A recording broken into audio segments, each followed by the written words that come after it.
There you go. All right. It's about to start and it's going through. All right.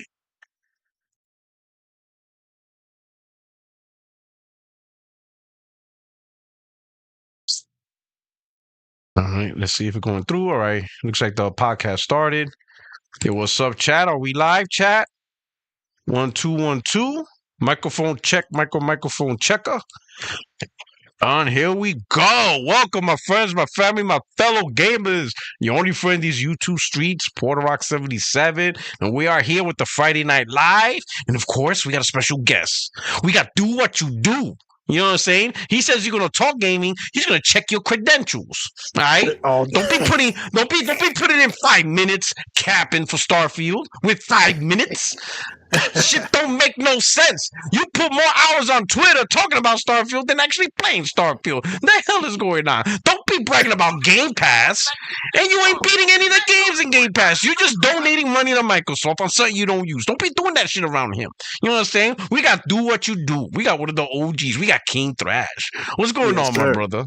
What it do, man? What it do? Oh, chilling, man. Literally. West Coast. Chilling in the West Coast. Just fresh off of work. Sun is still up. You know what I mean? That's sun is still up. It might be dark where you live, but not here. The sun is still shining here. The sun is still up. Yes. You know what I mean? Oh man, it's been a warm day today too. Good 80-something degrees. It was facts. It was good. 80, almost 90 over here. Like good times. Good times. Y'all looking at that GTA trailer with the chicks walking around. That's normal out here. You know what I mean? That's like December. Yes. Oh man, sadly, you see that shit on Christmas. For West Coast.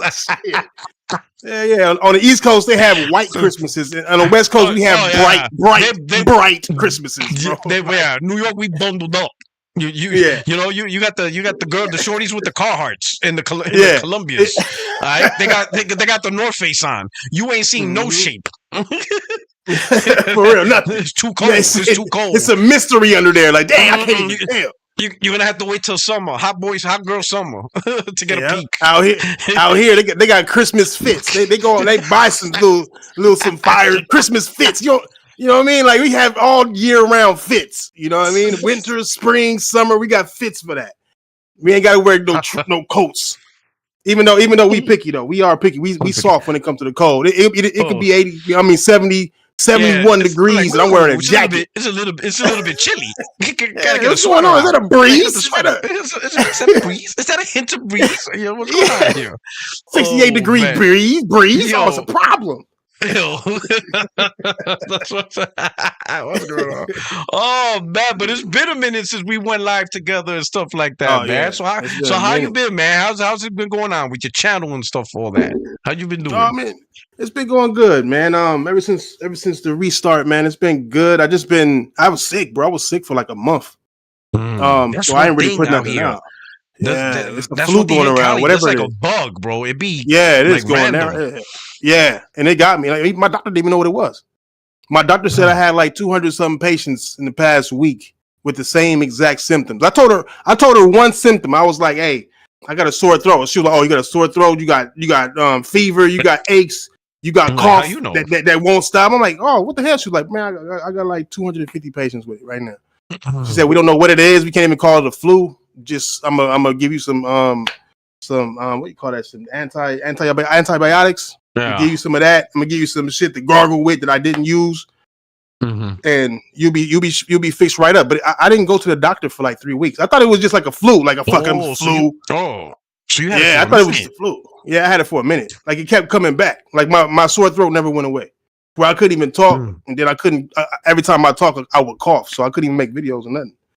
So yeah, I still got a little baby cough and shit, but. Yeah, sometimes maybe like a day or two goes away. That's why you'd be like, I ain't going to the doctor. Just a day or two. Yeah. Damn, like 2-3 weeks. That's like, wait a minute. Hold the fuck up. I was bedridden on Easter. You know what I'm saying? I was bedridden on Easter. You know, I couldn't. Oh, that sucks on Easter. Yeah, it was beautiful. Yeah, it was. Easter. I heard. Beautiful. Yeah, I heard. I tell you got it from me. I can confirm.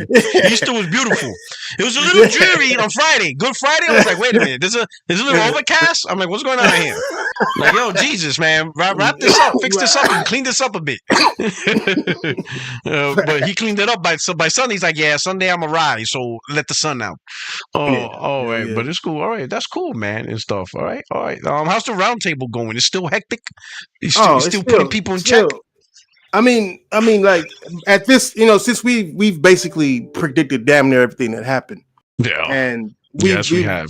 We've been drug across the ground. You already know we've been drug for how many years, telling them what's going to happen. We've been getting drug around. Now there ain't nobody to drag us around. Nobody wants to really come through, simply because what are they going to say? You know what I'm saying? Like, what are they? Dog, you ever heard? It's the Trojan horse, dog. Microsoft's going to take over on the inside. Yeah, but they don't want to debate that. They don't want because all I'm gonna say is, dang this. Ain't coming out with that bullshit. So Sega Trojan horse Nintendo then, right? How did that work out? Like, what the fuck are you talking about, bro? Yo, this the Trojan. They're gonna get you from the inside, dog. Yeah, you know what I'm saying? It's over. It's over, bro. Over. And then once you're used to our games, we're gonna make them exclusive again.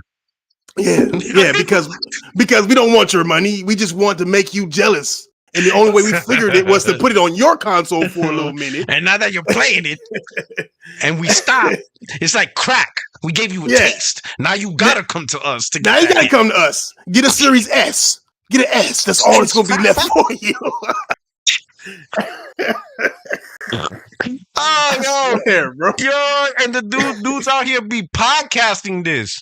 I'm like, yo, I can understand dudes on Twitter, they don't show their names, their identity, right? The anonymity. Okay, whatever. Yeah. But not the podcasters. Yo, we see your face. Yeah, with the camera on. Like the camera's on, dog.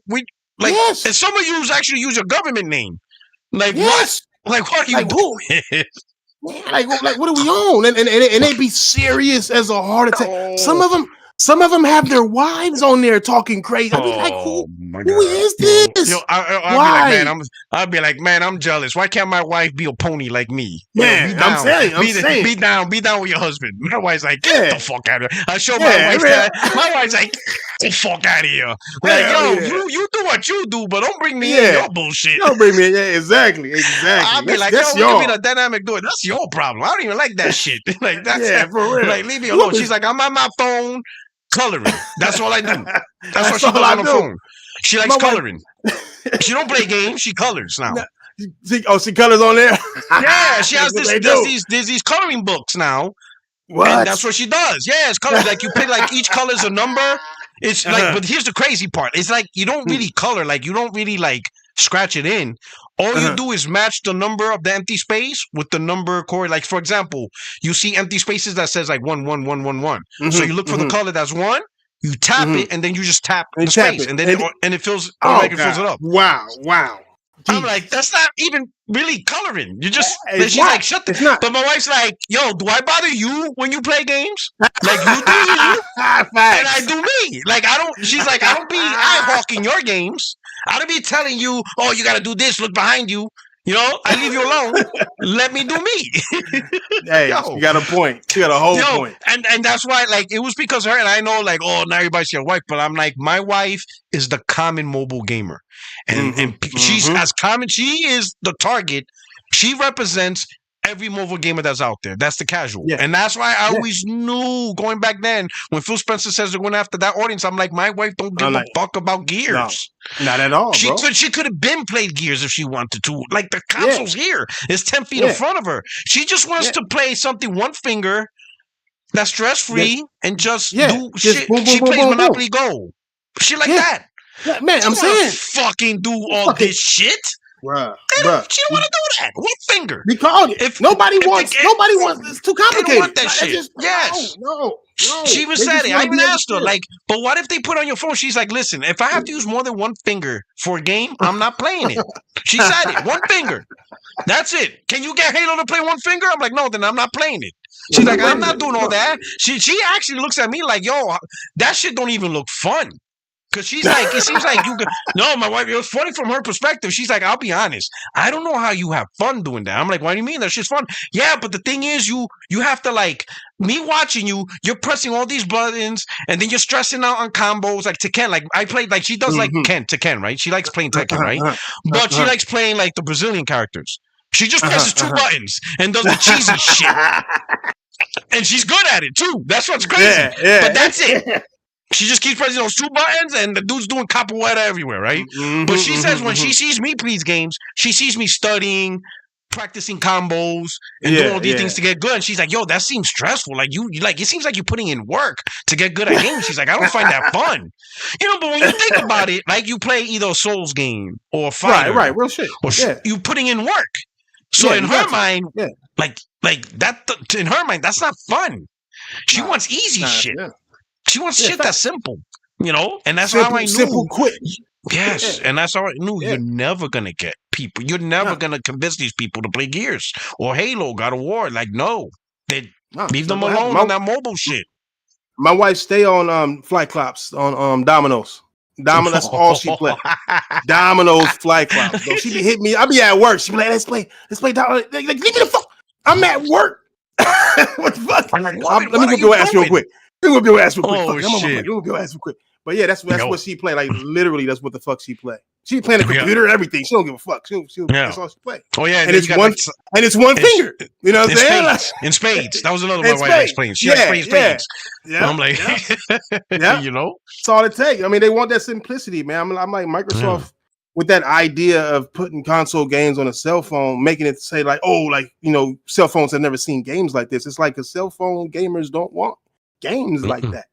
You can look at, I understand there's people out there who play Call of Duty mobile and all that. I get that. And there's a lot of people who play it. But when you're talking about billions and billions of people that are on cell phones, they are not playing that, bro. They're not. No. They just simply not, bro. And a lot of the COD players are playing on iPads and shit. They're not even really playing on their cell phone. No. But you can go ahead and grab those couple right there, but you're not going to get a billion players. You're not going to reach a billion players with no fucking Gears of War, bro. And not only that, those players that play COD on mobile, they're most likely also COD players on the bigger platforms. Yeah, exactly. You understand? Exactly. So you didn't really expand into new audience. All you did was extend, like you already provided a service to a gamer you already had, and now they could just play the game they like on the go when they feel like playing on the go. But that's not expansion. That's not increasing the audience. That's just getting the same audience you already have to keep playing more. And that's different. You understand what I'm saying? And that's what I was saying, like this strategy to try to expand into an audience, like I always felt these people act like these people don't know PlayStation, Xbox exists. Some of these people, like my wife knows PlayStation exists. She's been with me since forever. She even bought me games. Hell, recently she bought me the Portal. She literally went out and got it for me. So she knows this stuff, But when you think about it, how many aunts and uncles and godparents buy video games for their loved ones? So they know these products exist. They just don't like it for themselves. They'll buy it for somebody else that do like it, but trying to get them to play, they're like, nah, I don't play that shit. I bought it for my niece. Exactly. I bought the PlayStation for my niece, but I'm not interested in that. I prefer my iPhone and I play Solitaire or Texas Hold'em, things like that. And you're never gonna get them, right? So all this energy, yeah. And that's a lot of energy wasted, right? If anything, if you want stuff for mobile, you're doing it for the community that you already have, like Portal. That's a great idea. I was kind of sketchy on it. I'm gonna be honest. I was kind of sketchy. You got a Portal? Yeah, right? I was sketchy on it. I was like, Until my wife put it in my hands, right? And I started playing it, I was like, yo. Yeah. I'm like, this shit feels like a PlayStation. It not just works. But more than that, it still feels like I'm playing on my PlayStation. I don't know. Listen, I played handhelds before. I'm pretty sure you did too. Yeah, and they felt like handhelds. But this motherfucker don't feel like a handheld. It feels like I'm still holding a DualSense playing on my PlayStation. Right. Incredible. I thought it was ugly as fuck when they fucking showed it. So like fucking screen in the middle of a controller. Like you took the DualSense and took that shit in half and put a screen in the middle. Lazy fucking Jim Ryan, you brisket eating. Like, and then you get it in your hand, and it's like, you get it in your hand. It's like, oh, okay, because they took this controller. Yeah, exactly. and glued it on an LCD screen that they probably had leftovers from the Vita. And I'm like, this lazy ass, but it works. It's like comfortable. Yeah. No, it's the ideal way to have a handheld, bro. It's the ideal fucking way, whether you like it or not, bro. Yeah, and it feels like you're still holding a regular controller. I'm like, yo, this is the first time that I'm like, and it has the DualSense feature, everything. I'm like, yo. Everything. That's what I'm saying. I mean, the screen is crisp. Man, bro, don't even gotta adjust nothing. That shit come on in your face. Like, damn, that didn't even sound right. Pause. Damn, come on in your face. That didn't sound good at all. I'll blur that out. That's what they do. That on the edits. You got Astro Cyborg, dog. He clipped that shit too late. I can't stop that dude. That dude clipped it. That dude said, "Ponies out here trying to come in each other's face." Oh, man. You know what I'm saying? Like, damn, they blowing in controllers and they doing everything. Doing all this shit. Hey, Dark's in the chat. Oh man, too late. He got you, dog. He's gonna make a video. Lord. That's it. For sure. He's already in the laundry room. He already. I mean, he just left it and gotta go. He go right back in there now. He's making 2-3 videos a day. He's going right back in there. Shout out to Dark, man. He gotta turn the dryer off and shit. Like, hold on. I'm gonna pause this shit real quick. I gotta make a video on this. It'd be like these ponies blowing into their portals now. It's like, what's going on with that community? What's going on with that? What's going on? He gonna say it with the PlayStation shirt off, but then take it back off like, they disappointed me. He's gonna put on his Walmart PC shirt. Like, oh man, what's going on here? What's going on here? Oh man, that PC shirt with the faded C, like because it came from Walmart. You got a P and a faded C. Hey, did he ever use his new PC? Did he ever use it? Yeah, he has it. He got gifted. He told me yesterday. Oh, not yesterday, but on the podcast, he said that a subscriber or whatever, a viewer got him a $2,000 PC. Sent him a $2,000 PC. Wow. Yeah, so he has like a AMD. I noticed. You got like an AMD 9070 XTR, whatever the fuck. Yeah, WX. Yes. But what tripped me out is that as soon as he got that PC, he started to make more videos a day.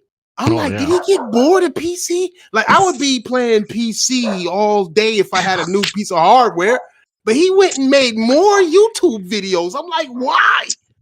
Don't you got a new system? He could render them faster. Them videos be rendering, dog. They be going. He found some time. What took 30 minutes, he does in 2 minutes now. He's like, yo, I could do 5 videos now. Shout out to but he puts in that work, man. Shout out to Dark, man.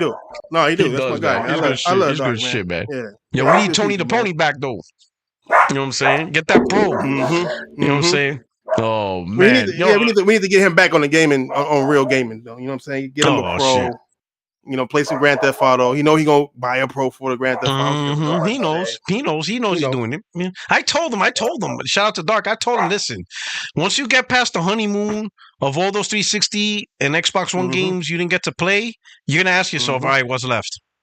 And you're gonna be looking around, and then you're gonna be at the point where we're at, where we've been at, like where the fuck the games are at, right? Yeah. He's playing a restart right now. Yeah, he's like he's in the middle of his little restart, and this is like, and I told him that when he first started, bro. Like, the reason why you on Game Pass right now is because you have a lot of great games from a great era that you didn't play. You know what I'm saying? Like, it just is what it is. Yeah, but we already played those games, so like I already played the Gears, I already played the Halos. Yeah, it's like, all right, even now, but let's talk about this right now. Everybody's like, yes, Xbox is finally hitting its stride. And I'm like, well, yeah, you literally bought Bethesda and ABK. No choice. You're supposed, no shit. That would be like, so I would say not to take anything away from Microsoft, but it would be like Sony buying EA. And now every year they release Madden, Football Club, and college football and give them credit. Be like, oh man, they're releasing, and then obviously they have MLB. And then bragging about how they release 4 AAA games a year. Well, no shit. You bought a developer. You bought a publisher that release games all the time. And you bought 2 of the biggest. So you better start releasing games. Like, what else choice do you have? You spent all this money. Yeah. my thing is, did they fix their core first party? What I mean by that is, where's Fable? Where's State Decay? Where's Perfect Dark? These games been announced years ago. Everybody's like, oh yeah, Microsoft's hitting the cadence. I'm like, yeah, because Bethesda saved your ass. These are Bethesda games. These games was going to come out one way or another. Right. Rather than it's Bethesda. Yeah. Exactly. But now, did you fix your core strategy? Because you still ain't got a new Gears out. I mean, we talk shit about, we'll get into it, but people criticize PlayStation. But I'm like, hold up. Everybody's talking about Naughty Dog, but where's Gears E-Day at? Right. Where's Fable? Fable was announced back in 2020. Yeah, that's a launch game. Like, it's a lot. They're still releasing the games that they announced on launch. Sony has already released all their games that they announced on launch. Where are you at? And now you got some coming out, trickling out. It's like they're not really hitting their stride, bro. They just now started the gen. You know what I'm saying? And it's just like, it's sad to see that now that they started the gen, they are doing it and sharing with everybody else. Give it a PlayStation. That's crazy. She's from the streets, that's what's funny, right? So now they're trying to do this. What is it? The Trojan horse strategy. I'm like, who the fuck you think you are? Fucking Achilles? Shut the fuck up. These motherfuckers think they're Agamemnon. Bitch, shut the fuck up. What's crazy about that theory? That theory is so crazy because this is digital, right? So you're bringing your games in. Sony has full control over your games, the metrics, what you're doing.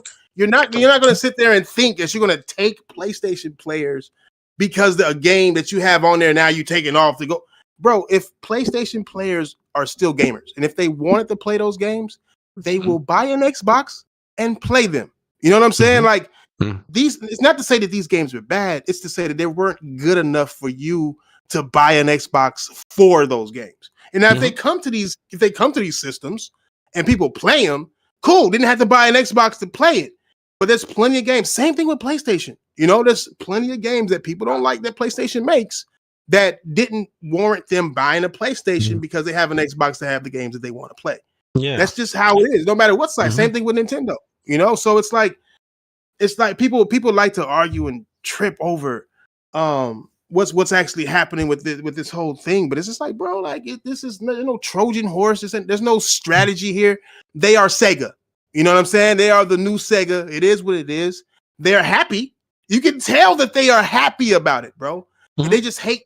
They don't like to show it, but when you talk to them, oh yeah, we're doing great. I love what we're doing over there with the money that we're making over there, talking about PlayStation in their little meetings and shit. Oh, they're annoyed. Yeah, them dudes is annoyed. Yes, they're mad, bro, because they have nothing left, bro. They have nothing left. They have plenty left. Get a PlayStation, you have plenty left. Damn. I mean, just playing the fact that games will be played best on a PS5 Pro is nuts to me, bro. Like, God, that's such a slap in the face, bro. Oh my God, especially how they were the ones that talked power and the best version of games in overdrive. They were hard-bodied, using terms they didn't even understand. VRS, mesh shaders, VRS 3.0, RDNA 1.5, all this bullshit. It was a lot. Like, yo, these dudes will hop on one podcast, talk about it, then hop on another podcast, talk about it, and then hop on another podcast, talk about it the same week over. Yes. And they did it month after month after month after month. Like, yo, and they would nitpick anything. Oh, how come Sony didn't show the spec yet? Oh, this overclocked. Oh, this console was actually made in 2019 and they had to overclock it because they got scared. Like, yo, I was hearing so much shit. I'm like, yo, this is wild. And then launch day happened. And there were games that ran better on the PS5. And that's when the tools come out. Remember that shit? The tools. Yeah, the tools. Wait for the tools. They forgot about those, huh? They forgot about that excuse, huh? They don't even talk about tools no more. They just say, they just seem sad. Like, I was trying to watch an Xbox podcast, and it's just sad. Because they just, either they're making up lies on the fly that don't make no sense when you think about it, or they're like just sad, I guess. I don't know. It's just a different air. Like, I miss the post-up era. Like, post-up would say some bullshit. He'll laugh about it, be funny, but at least it has some kind of argument substance behind it. Now it's just Now we're talking done. Trojan horses. Now we're Trojan horses. That's the argument we have. Sense. Like that don't make sense, bro. Like, yo, and let me do some super chats real quick, and then we'll go back to last gen when you were one of the first. Myself, we were one of the first talking about. This shit don't look right. This should. I showed a tweet from 2019, right? Once Gears got announced, I retweeted my a tweet I made back literally a year ago this month. A year ago this month, right? In May 2019, I posted, PS5 next gen playing like, and I'm paraphrasing now. I said Halo, Gears, Horizon Zero Dawn 2, God of War 2, because at the time the names weren't official. I did see that, man. I see that. And when people see that, they're like, yo, that shit is wild. 6 years ago, this month, you made this prediction. Get the fuck out of here, right? And I said, yo, this shit don't look right? We got Gordo P23 with the super chat. He says, everybody bow your heads. The king is in the building. He's showing love, Thrash. Shout out to Gordo.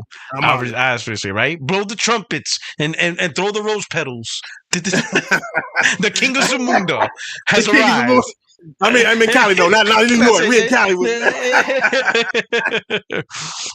Here we go. We got Craig the tech guy with the super chat. Top flight security in the world, Craig. He says Rockstar told PC Master Race to get ready for cheek busting. We gotta talk about that too. They delayed the game to get the PC version out. Like, I see that. Oh my god. We do gotta talk about that. Oh my god, these PC cats, like, stop it, bro. They're out here spending $3,500 on GPUs and can't play GTA 6 day and day. That's hilarious, bro. Just watching it is hilarious. Yo, I'll tell you what, if I pay $3,500 by GPU, that shit better produce GTA 7. I'm saying. You're making games for me. I'm saying. Fuck just playing games. You better start developing some shit.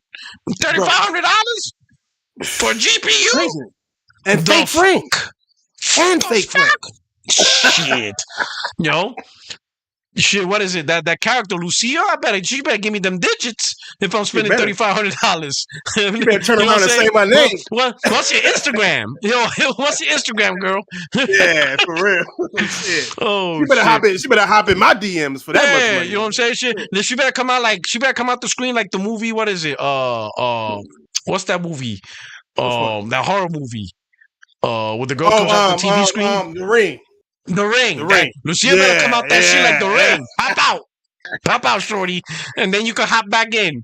Like, yo, $3,500. Oh, shit. Liquid Data. Shout out to you, my brother, and a member. Thank you for the super chat. Says, play that Superman Dark joint you made, P-Rock. Man, I can't do it again because homeboy, that shit like demonetized the video. I knew it was gonna happen though.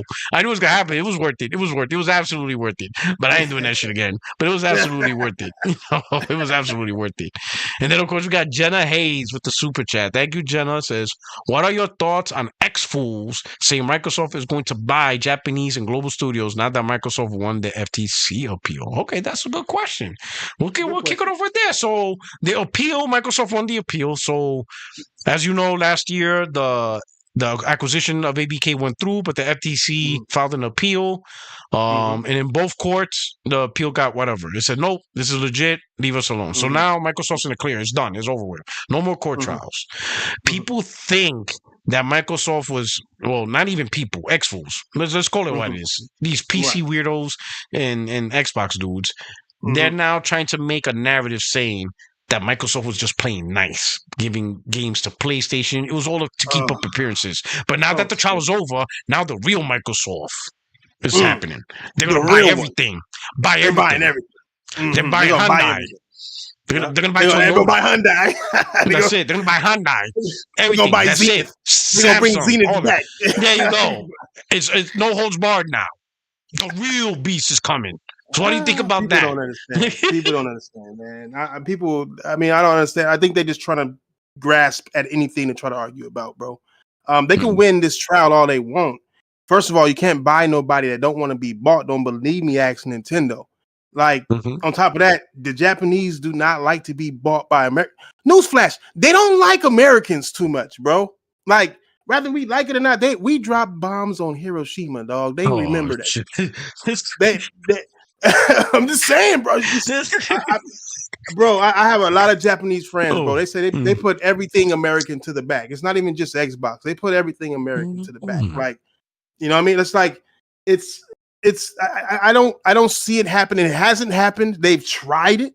They tried it with Square, tried it with Nintendo, tried it with I think Platinum. I forgot which one. But they tried it. But these fools ain't gonna do. Japanese companies don't like to be bought. Period. They like to merge. That's why you got Square Enix. That's why I know Square Enix. That's why you got Bandai Namco and all. They that. like mergers. They like to merge. Yeah, they like to merge. They don't like to be bought. They like to merge. So it's like it's a different culture, a different type of business over there. And on top of that, you got tariffs and shit now. Who Microsoft really gonna want to buy something overseas right now? I don't think so, bro. They don't even want to make shit overseas. Now. That's no lie. That's no lie. Trying to buy a video game company, stuff like that, right? And here's the thing, right? Here's the thing. These guys, it's the fanboys, right? They only want to see Microsoft to buy more publishers because they know if Microsoft buys it, what does that mean? It's on Game Pass. These guys don't think there's only so much free shit Microsoft's going to give these dudes. Right. They don't understand. They're not gonna buy Capcom and now put the whole entire Capcom portfolio for free. Well, not for free, but on a subscription service. There's only so much they're gonna do, and that's really what it is. I think they're coming from whichever company they buy, that's automatically on Game Pass. So I no longer gotta buy that game. So if they buy Capcom, I no longer gotta buy Resident Evil or Monster, Hunter and all that stuff. It's all on Game Pass day and date. And they don't sit back and think there's only so much Microsoft can acquire, put on Game Pass before it's at the point where they are dramatically losing money. Because for every company they buy and put on Game Pass, that's $70 they're losing out. Just for $20 a month. Yeah. There's only so much. There's only so much you can do. I mean, they're already struggling. They supposed to have hit a number already. They're at what people are assuming 50 million. I don't think they've updated the number. That's what I'm saying. People are assuming. I think the last update was like 35, 36 million, like a year and a half ago by Sarah Bond or some shit like that. And it's like, bro, Nintendo came out with their little retro service thing that they did a lot. I think like 2 years after, a year or two after Game Pass, and it already was at 50 million a few years ago. So it's like people there's only a few Game Pass. Well, I can't say a few. There's millions of Game Pass people, but there's only so many when you take the amount of people who actually play games who care about a Game Pass. If people really cared, if people were brain dead, or was it if it was for casuals, Call of Duty would have brought a flock. They would have had 100 million players on Game Pass right now if people cared about Game Pass like that. And they just in fact the numbers dropped. The numbers they dropped.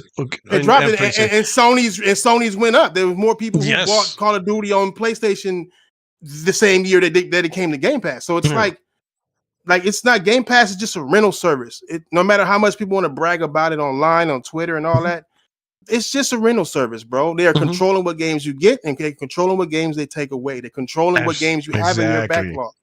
And all they want to do is be able to control where you go as a gamer. Now, you on Game Pass, you don't lose your library if you lose the console. You know what I'm saying? If they stop making the console and shut it all down, you still have your games that you bought digitally and the games that you have on Game Pass. All they're going to say is, oh, well, you can play on this Lenovo baby PC console, whatever bullshit that they can send you anywhere. Send you to a cell phone, send you to a Steam Deck, send you to PlayStation. You know, like they can send you anywhere they want. Like that's the whole point of it. Everything that they've done has hurt the console. It's good for everything else, but it's hurt the console, even to the point to where developers are saying that what's the point of putting a game on an Xbox if they're putting their games on all platforms? Like people don't realize how crazily important exclusives are to a platform, because these people who are putting the third-party people who putting games on your platform are looking at the growth of your platform. If you sit there and put games on another platform, on the competing platform, you're literally stopping growth of that platform. So I might as well not even put my game here. I can put it on PlayStation. Xbox is sending their players to PlayStation as we speak. So it's just so many different arms to this shit that people, I don't know, man. I don't understand why people just not really paying attention to what all this shit really means.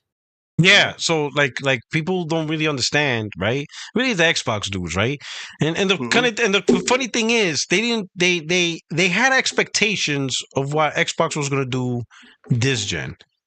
And it Mhm. wasn't just simply value of Game Pass. It was not that Right. at all. They Right. had, from the Xbox Series X angle, it was the most powerful. 90% of the games are going to feel and play better, and that the Mhm. technologies of machine learning, dedicated ray tracing cores. Remember all that shit? 25 T Mhm. flops and all that shit with ray tracing core, all that shit, right?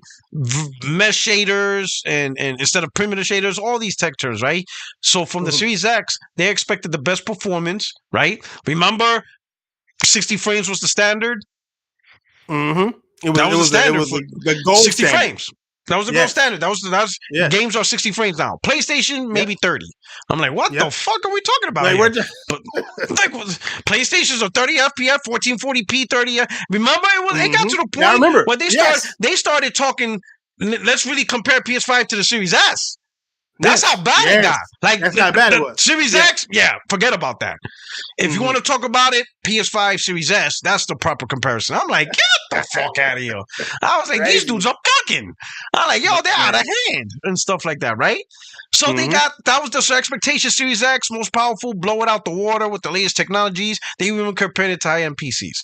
And then with the Series S, because of its cheap price point, that was the console little Timmy was gonna get.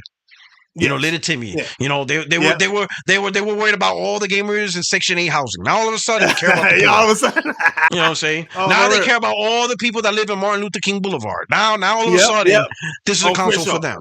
You know what I'm saying? Now it's for them. And none of that happened. None of that.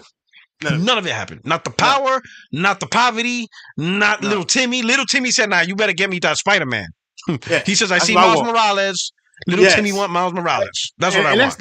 And that's 100% facts, because like I had a little cousin. I have a little cousin, and he was an Xbox.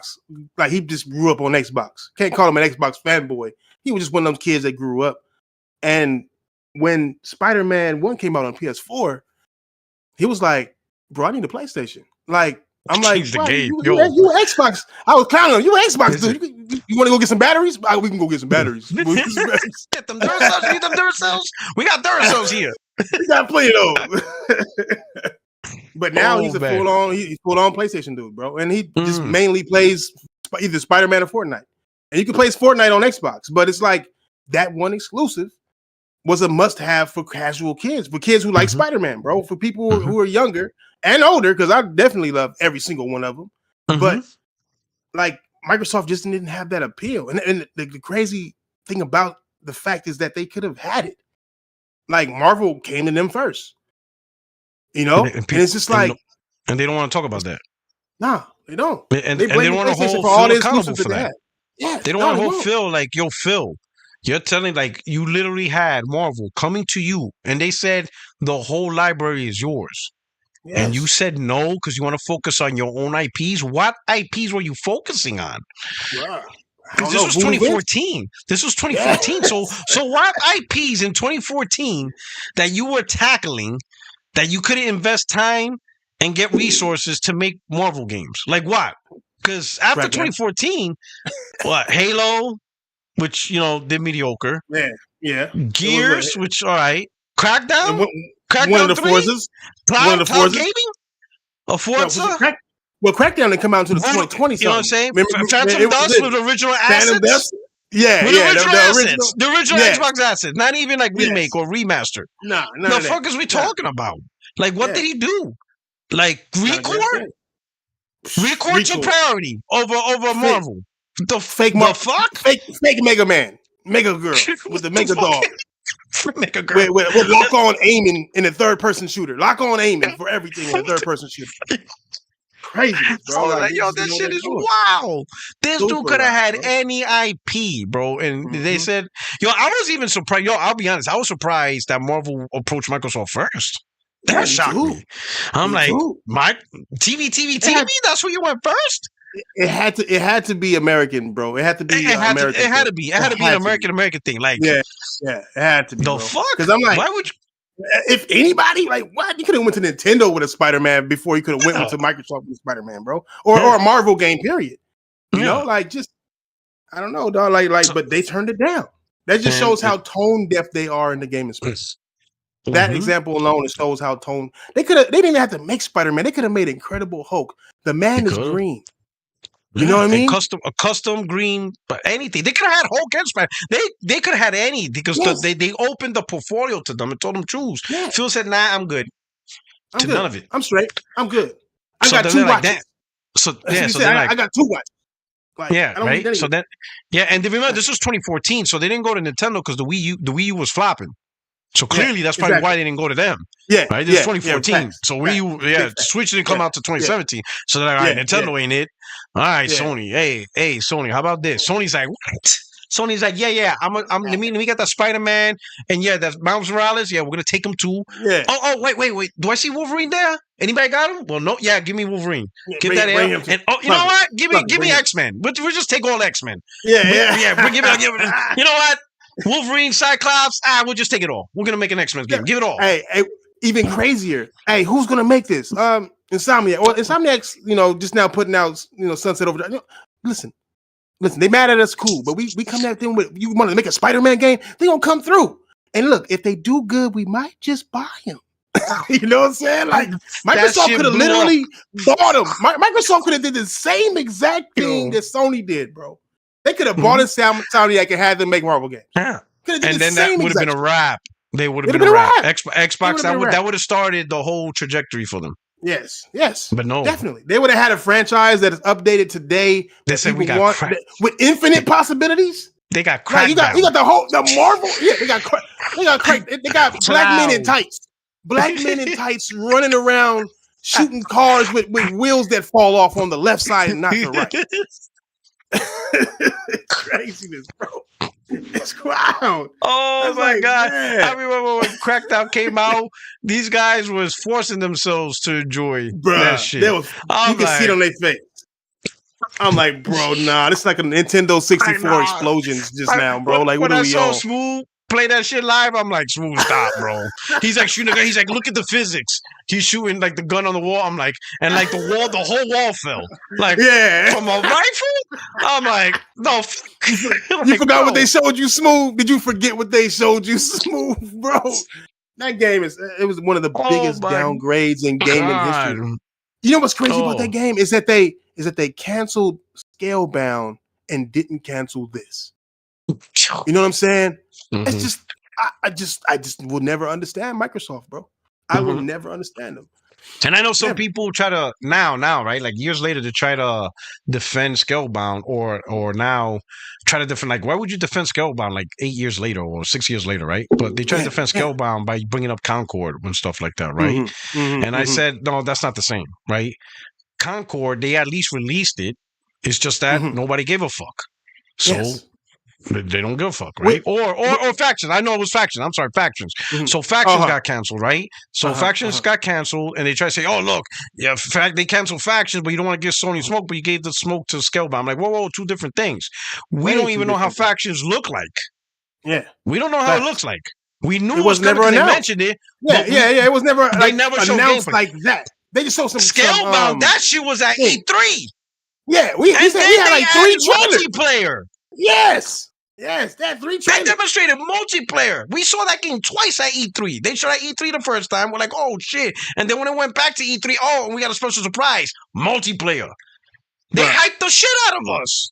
Yes. Did you hear about the history of Scalebound? Do you know the history of Scalebound? A little bit, a lot of it. Scalebound has a history. They've been trying to put that out since the PS3 days. Everybody turned them down. Yes, everybody turned them down. PlayStation, Nintendo, Xbox, they all turned them down. And then finally they came with a new concept, and Microsoft was like, "Okay, we'll see what you can do with it." But it's been trying to Scalebound has been. It used to be it was supposed to be like a dragon game. Wasn't even supposed to have the dude in it. It was a dragon game. These fools fighting each other. Yeah, dragons fighting each other. I can see why Sony said no. Because remember Sony had Lair? Yo. So Sony like, we're not. We're good. Yeah, we tried that. Son. No, it's good. Dragons? we good. Give that shit to Microsoft. We good. And then they had that trash ass Godzilla, the trash ass Godzilla game, that fighting Godzilla game. Like, we're done with this reptile shit. Straight. Nah, I'm super done. We tried. Like we're good. Yeah. We're good. Yeah. Oh man, so Yep. he's like, another Dragon game? Nah, I'm son.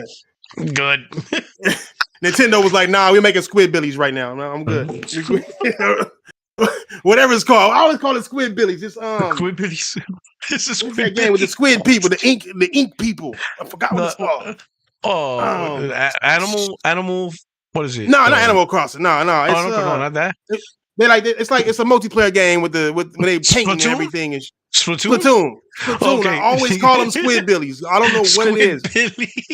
I know that's a cartoon. I know, but that's the first thing that comes to my mind is Squidbillies, bro. Oh shit, Squidbillies. Oh shit. Oh snap. Yo, that shit was wild, man. That's just crazy. Hey, how you feel about those Nintendo prices, bro? How you feel about that? Yo, when I saw Mario Kart and it's $80, I'm like, get the fuck out of here, bro. Cause this shit $80, bro. Like, yo, listen. I'm not saying the $70 price is justified, whatever. That's all opinion, right? People are gonna pay what they're gonna pay. But I at least understand the logic.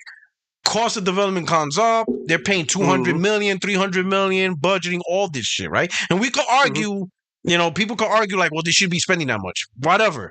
But the reality is they are. They're putting up 200, 300 million dollars for these games. They're doing ray tracing, better effects, all that stuff. And people could argue, make the claim that they're doing too much, sure, but they are doing it. So we see why the industry's like, yo, we gotta charge more because look all the shit we're spending. And let's not even include the increase in salaries. Because if you got a developer that is now skilled in more stuff, with more skilled in dealing with AI, skilled in doing ray tracing, then of course I'm gonna want more salary. You gotta pay me more. I know more shit than I did during the PS4, PS3 era. So if you want my talent to make these games, you gotta pay me. So everything goes up, right? Yeah. They're not doing that shit with Nintendo. Nothing's gone up. Get the fuck out of here. That shit probably still costs the same. Stop it. Switch game. They are. It's $50 million. Like Switch games with a nice little gloss of paint on it. They raised the contrast. Stop it. Yeah. Hey, that's all they did. But they raised the contrast. I have a thought and theory why they did it. I have a thought and theory. Let me hear your theory. Yeah, I have one too. My theory is I can keep my simple. Can I say mine first? Oh, go ahead. Yes, sir. Because Nintendo don't give a fuck. $80, bitch. You don't want to play it? What you gonna pay? But think about it. If you don't play $80, if you don't play $80 Nintendo first party, you have a Switch 2. And you say, nah, I'm not buying these $80 Nintendo first party games, right? Then what are you gonna play? You're really gonna play Cyberpunk? Hey, they're gonna play that. You wouldn't buy they're gonna play Bloodborne too. You know what I'm saying? You don't have a choice. If you buy a Switch, you're buying it for Nintendo first party, or you just don't buy it at all. Then there's no point in buying a Switch. There's no point. If you get a third party game that's on other platforms, you're getting the downgraded version of it. You get 720p at 23 frames on an 8-inch screen. What's the point of buying the Switch? You ain't buying Switch to play Cyberpunk. No, stop it. You buy a Switch, you want the Nintendo first party, and they're telling you $80. And that shit don't drop in price. So it doesn't matter if you wait 3 years. You wait 3 years, well, you waited 3 years to pay $80. Right. Yeah. But you're paying $80. That's my theory. Okay. What's your theory? I hear you. You have you heard me talk about the East versus West? Have you heard of that term? No. Oh shit. I heard of the term, but like what Japanese developers in terms of Japanese developers? No, it's straight up. It's straight up. Biggie and Tupac's back. Like Biggie and Tupac's back. No. The East of the world versus the West. The Eastern gamers versus Eastern and Western development. Yes. Oh, okay. There's a war going on with that. 100,000%, bro. 100,000. Really? Okay. Yes, easily decipherable. If you look at it, look at Wukong. Look at the Chinese. Look at the Chinese developers and their upcoming. Look at the Korean. Look at the Korean developers and they're coming up. They're coming and up. Look at what type of games they're making. Then if you go into the West, if you look at the Western side of this shit, you got a lot of service games. You got a lot of motherfuckers. Like you got all. If you look at not all, but most of these Western games, they are a certain type of game. They're not as detailed anymore. They're more cartoony. They're more fictional looking. I know what you mean. The purple. You know what I mean? Fortnite template. Right. Yes. They got that Fortnite it's looking template. because they want to go simple Purple. development. They want to go simple, cheap development and maximize money and time. Whereas in Japanese, or not Japanese, Eastern, they're focusing on what they do best now. So they're focusing on the stellar blades. You know what I'm saying? Getting over sexual, but having crazy gameplay, nice graphics, over the yada top, yada yada. Like over the Wushu. top, yes. Like you know, Crouching Tiger, Hidden Dragon type shit. Right, Wukong, same like thing. That Phantom Blade, like that Phantom Blade game. Yeah. That shit is like I'm saying Saturday Kung Fu flick. Yes, like if you look at what they're single player games. You know what I'm saying? They're not looking to take all your. They're looking to put out a piece of art like they used to do. You know what I'm saying? The Nintendo days, the Capcom days, yes. Yeah, they're looking to put out a piece of art, whereas in the Western they're looking to get more money out of you. You know what I'm saying? They're like, and don't get me wrong, there are Eastern developers who are making service games and are successful at it. But even Eastern developers have said we need to get away from the Western way of making games. And the reason why I bring up the East versus West is because I believe Nintendo is tired of the West dictating what gamers spend. Like if you think about the $70, who bought the $70 first? I think it was 2K. Remember? 2K. 2K. After that, it was Call of Duty. Two Western companies, Activision, telling and then you, EA, yes, and then EA, yes, and then EA, Madden, and then after that, then when Sony came out with PS5, they had their game. All right, fuck it. But they dictated the price of this generation. Nintendo was trying to get that back. Back in the day, Nintendo dictated the price of what we paid, and we paid a whole lot more. What? Yeah, that's true. Yeah, you know what I'm saying? Nintendo did. Yeah, so I believe that the Western, and this is why you see Sony putting games on Nintendo, like working with Nintendo working with Sony. You see all these, but they keep Xbox out of it. You know what I'm saying? Like Horizon Legos. Keep it out of it. There's another game. What was the other game that just Loco Patapon? Not on Xbox. Not on Xbox. You know what I'm saying? Like I'm telling you, they are going and people think PC is an American thing when the majority of PC gamers are Chinese. Yeah, they alone got that market by themselves. Never mind, including Japan and Thailand and all those other areas. Yes, that is an Eastern market. If you look up what language is used most on Steam, it is Chinese.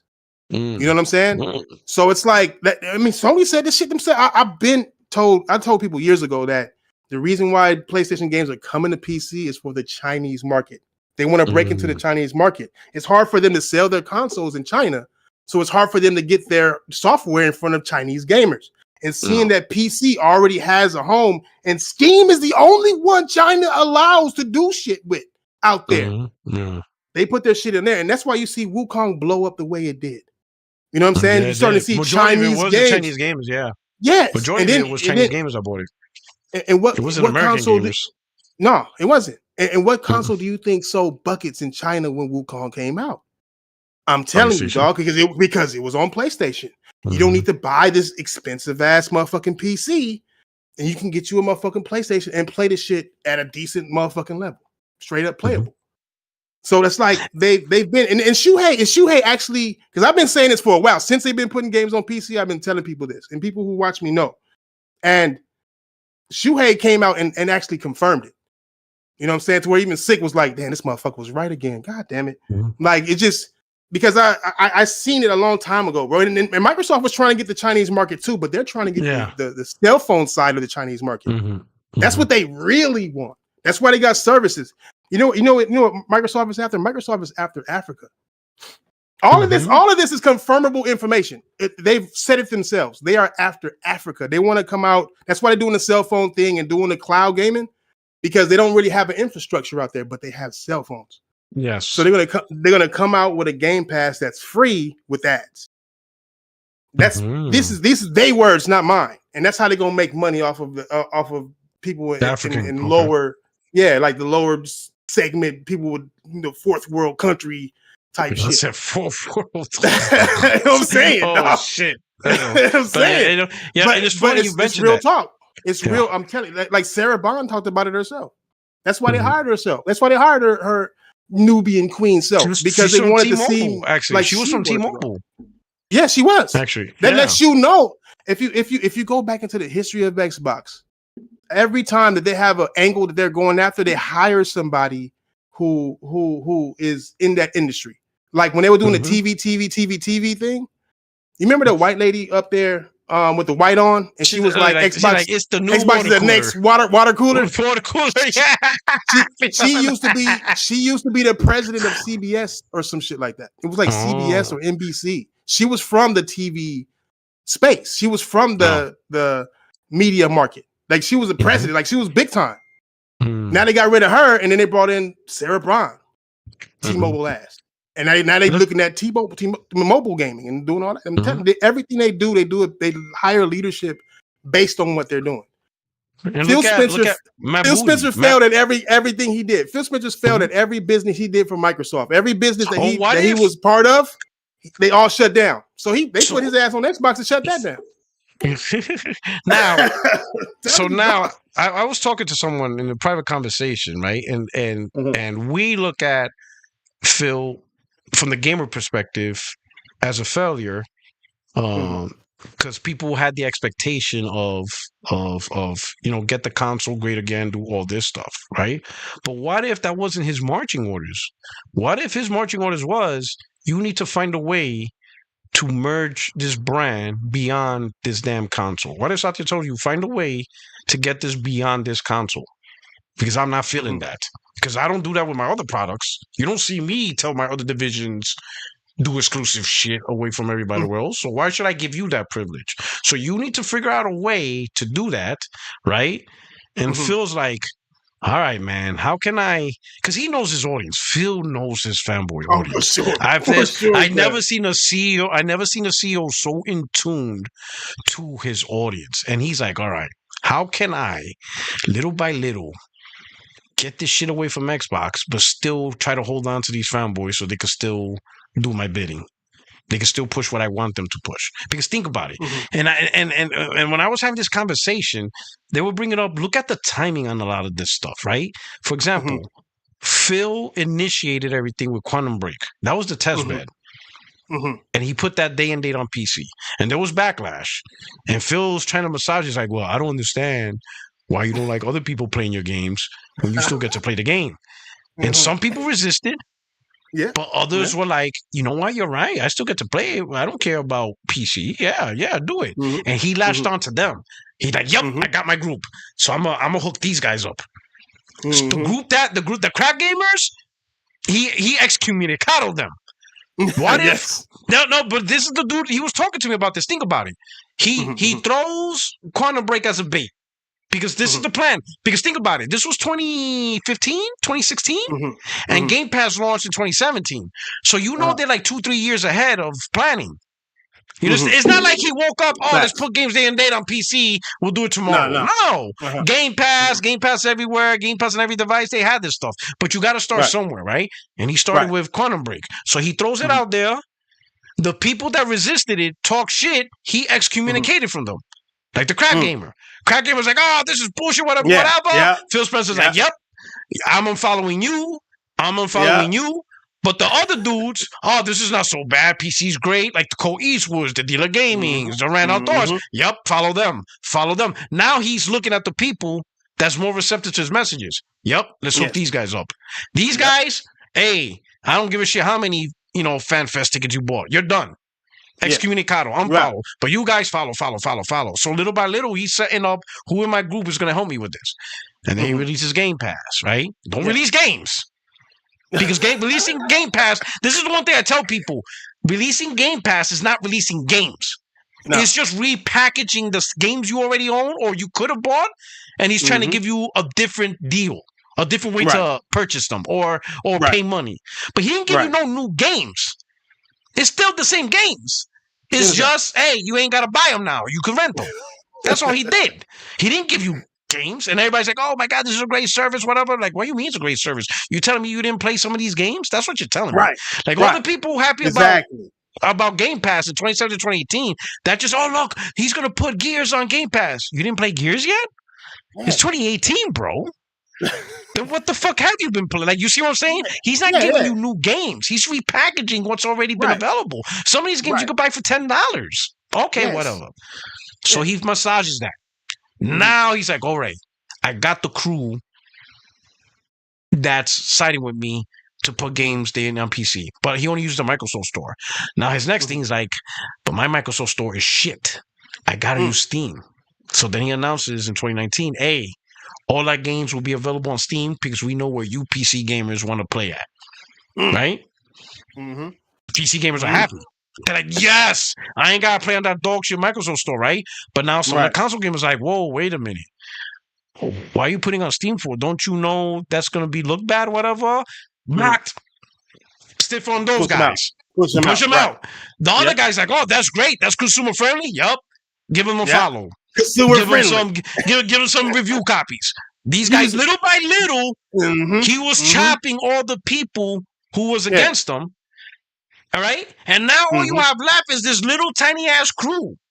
Yeah. Because along the way, little by little, you know, they may have been cool with Quantum Break, but they're not really cool with Steam. Right. Chop them out. Exactly. They may have been cool with Steam, but now they didn't want cool with Nintendo. Chop them off. They may have been cool with Nintendo, but now they're definitely not cool with putting games on PlayStation. You see what I'm saying? Yeah, he was chopping people along the way, little by little. Wasting time. Well, helping them waste time. Helping them get into what they're getting to now. Yeah. I mean, and now look at them now. They talk about PlayStation in their investors meetings. So this was something. So this guy was telling me this was something that he had to do all along. We just didn't see it, and and because he knew his community, he couldn't outright tell them all what he was doing. Right. So what he did was throw in a little change. All those who accepted it, hey, you're cool with me. If you rejected it, he cut you off. Yeah, facts. I'm gonna come visit your podcast. And now look, now he hardly talks to anybody. They're not even having a fan fest. Right. Yeah. Nothing on me. No, not at all. Sarah Ball quiet too. All of them. What the fuck? All of them got gag orders. Yeah. Got gag orders. I got gag orders, bro. Like all of them. I noticed it. I mean, I'm looking at this shit. I'm like, okay, well, right now you're either not paying attention to gaming, but call yourself a gamer if you don't understand what Microsoft is doing now. You know what I'm saying? There was plenty of excuses along the line that you could have made up on what was going on. Even Forza, people like, nah, well, Forza, at first they were saying, you know, as long as Forza Gears of Halo don't come to PlayStation, they're not doing nothing. Then they put Forza, then they're like, oh, well, Forza is kind of like, that was 5 years ago. The license is up. The licenses are up. You know what I mean? Now they put Gears, they're like, okay. But it's the old one. Okay, Trojan horse. Like, it's Trojan horse. When Gears E-Day comes out, you're going to want to buy an Xbox Series S. Yeah, to play Gears E-Day. You don't want to play it on your Pro. You don't want that shit Pro enhanced. Why would you? You want a Series S. And why would Microsoft want to put their game on a PlayStation where the user base is much larger and they actually like to buy games? Why would they do that? Yeah, that's crazy. That's crazy. Absolute crazy. We want you to rent. You need to come over and rent. Yeah. Don't pay $70. Come to our box so you can get it for $20. You can get all of it for $20 and then unsubscribe. No. What they tell you is it's on Game Pass for free. I almost dropped my drink one day. Somebody said, my God, it's on Game Pass I could play this on Game Pass for free. I'm like, you know, Game Pass ain't free. You know this, right? And then they'll hit you with I get a discount day and date. I'm like, no, you don't. I know more about this than you.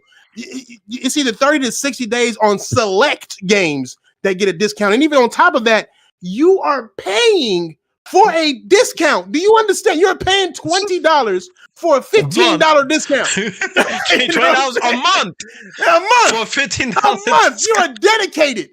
I even tell them shit like, I'm like, bro, how many games you beat on Game Pass? They be like, I beat 3 this month. I'm like, you know what? You still paying for those games after you beat them. You do realize that, right? Like, the price of Game Pass didn't go down a cent. You are still paying for these games that you've beat. You're paying for games that you did not play, that you do not want to play. You're paying for those games, that the majority of the games on there that you just demoed for 5 minutes. You're still paying for these games monthly. Monthly. No I matter get to buy Expedition 33 for $39. And that's it. Y'all walking up on y'all second month. Y'all about to be $1 over right now. You know what I'm saying? And that's not counting the rest of the months. Crazy, man. Yo, it's wild. Silver Wolf with the super chat asks, do you think Game Pass will be shut down the moment they see PS5 game sales outperform Game Pass? What do you mean by outperform Game Pass? Like, Maybe he means. I will say this. Let's say if Xbox gets to the point where Xbox games sell so good, they're getting more revenue than they predicted, to the point where, like, wait a minute, we don't really need Game Pass no more. Selling games, right? Like, I don't know. I just, like, what's really hard about. So right now the challenge is Game Pass was always the angle. They just did it slowly. When everything started, right? If you remember, and of course you remember because you were around last gen, it was Xbox, and Xbox had Game Pass. And then one day they said, hey, it's called Xbox Game Pass. Remember that? It wasn't Xbox. It wasn't Xbox that has Game Pass. That's how it was introduced. Hey, on Xbox, you get to have Game Pass. Then they transitioned to do Xbox Game Pass. So now they put that on the stage. And now they dropped the word Xbox and just called it Game Pass. So it's its own thing. You remember that transition? I caught that transition. I'm like, wait a minute. It went from, oh, look, you got a new service called Game Pass on your Xbox. Because the platform's called Xbox. Then they say, oh, now you got Xbox Game Pass. It's together. And then one day they drop the Xbox. Now they just say Game Pass. They don't even say Xbox Game Pass. It's just Game Pass. You know what else they did too? Slick ass motherfuckers. Just like you said. Just like you said it. You can lose Xbox, but you still got Game Pass. Game Pass survives. Because it's beyond the box now. You don't need the console. That was always planned. I mean, remember one of the tiers was called Xbox. I mean, Game Pass console. What did it called Xbox Game Pass? It was called Game Pass console. Like that should let a lot of people know right then and there that what they're trying to do. I think the problem is that people just don't want to play on the cloud. I think that's what they ultimately want us to do. Because once you get on the cloud, they control everything. Like they control everything, and they can control it, where it goes, how it goes. Like none of it matters. Hardware doesn't matter no more. None of that, right? No matter what kind of hardware you got, if they stream it, it don't matter, right? They can even limit. Like I didn't notice that. Like I saw people do screenshots of they have to wait in queue to play games. Yes, like the NVIDIA Shield. Like you're like 59 in queue. I'm like, wait a minute, and I made a comment like, what does this mean? They're like, oh, because the servers are loaded, you have to wait until it's your turn to access the servers. I'm like, wait up, so you want to play a game right now, but you can't? You can't. Yes. The fuck? It's like that with xCloud. It's like I remember when I first tested xCloud, I was trying to play Starfield, right? Just to test it, and I promise you, I made a whole video of me on the hold screen. Just of me I made the video based on xCloud, and I just recorded me in the whole screen, and I never got into the game, bro. Like you were there? That happened to you? I was there. Yes. I had a whole video on it, bro. And it's just like I'm like, this is what they think we want. Like I'm not gonna want to pay for something. I'm gonna have to wait to game. And wait to game with latency and choppiness and lower resolution. You want me to pay for all this? Yo, and I have to wait. Wild. And gaming is like, when we want a game now. Hell, we get pissed off when we have to do an update. Yeah. We're like, oh my God. All right, update. Hurry up. We get pissed off, well, especially digital players. We get pissed off to get up and switch discs. You know what I'm saying? we so lazy. We got the power button on our controllers now. Like it's just man, it'd be like, oh man, I bought this game physically. Fuck, I gotta switch this out. Get up and switch where I put that shit at? Oh shit! I gotta get the case. That shit is, wow, yo, man, you're like you can't have gaming be like at the DMV. No, like when your turn now serving 39. The fuck? They show a little rocket. 72. They show a little rocket like it's fast. I'm like, I can't, dog. I just can't, bro. I'm like, no, there's no way I can do this, bro. There's no way. Yo, I couldn't do that. I couldn't do it. There's no way. No. I can't do that as a main platform. They got to fix that shit. Okay. But I think the main thing is the challenge about shutting out Game Pass is the platform, not Xbox. Game Pass is the platform. Pass is the platform. That's the thing. That is, and they're gonna go more and more into that, right? All right. We got Cyber Dragon with the super chat, $20. Thank you so much, Cyber Dragon. Cyber Dragon says, "Sup chat mods and the 60 Frames No Lag podcast. Shout out to your guest, King Thrash. Shout out to you, OG. That's my OG right there. That's my triple OG right there. Man. Nice, man. Thank you so much, Cyber Dragon, coming through. And we also got Mega Davo says, simply put, Xbox is trash. Yeah. Mega's like, hey, it just is what it is. And Gordo P23 is back and says, he asked a question. He says, what do y'all think about the leaked Xbox handheld? Did you get a chance to get a look at that? Yeah, I'm like, where's the Xbox at? All I see is Asus. But like, it has ROG right there in the middle of the screen. All I see is ROG. One has it, the other one don't, but it's the same. Yeah. They're like, so what is this?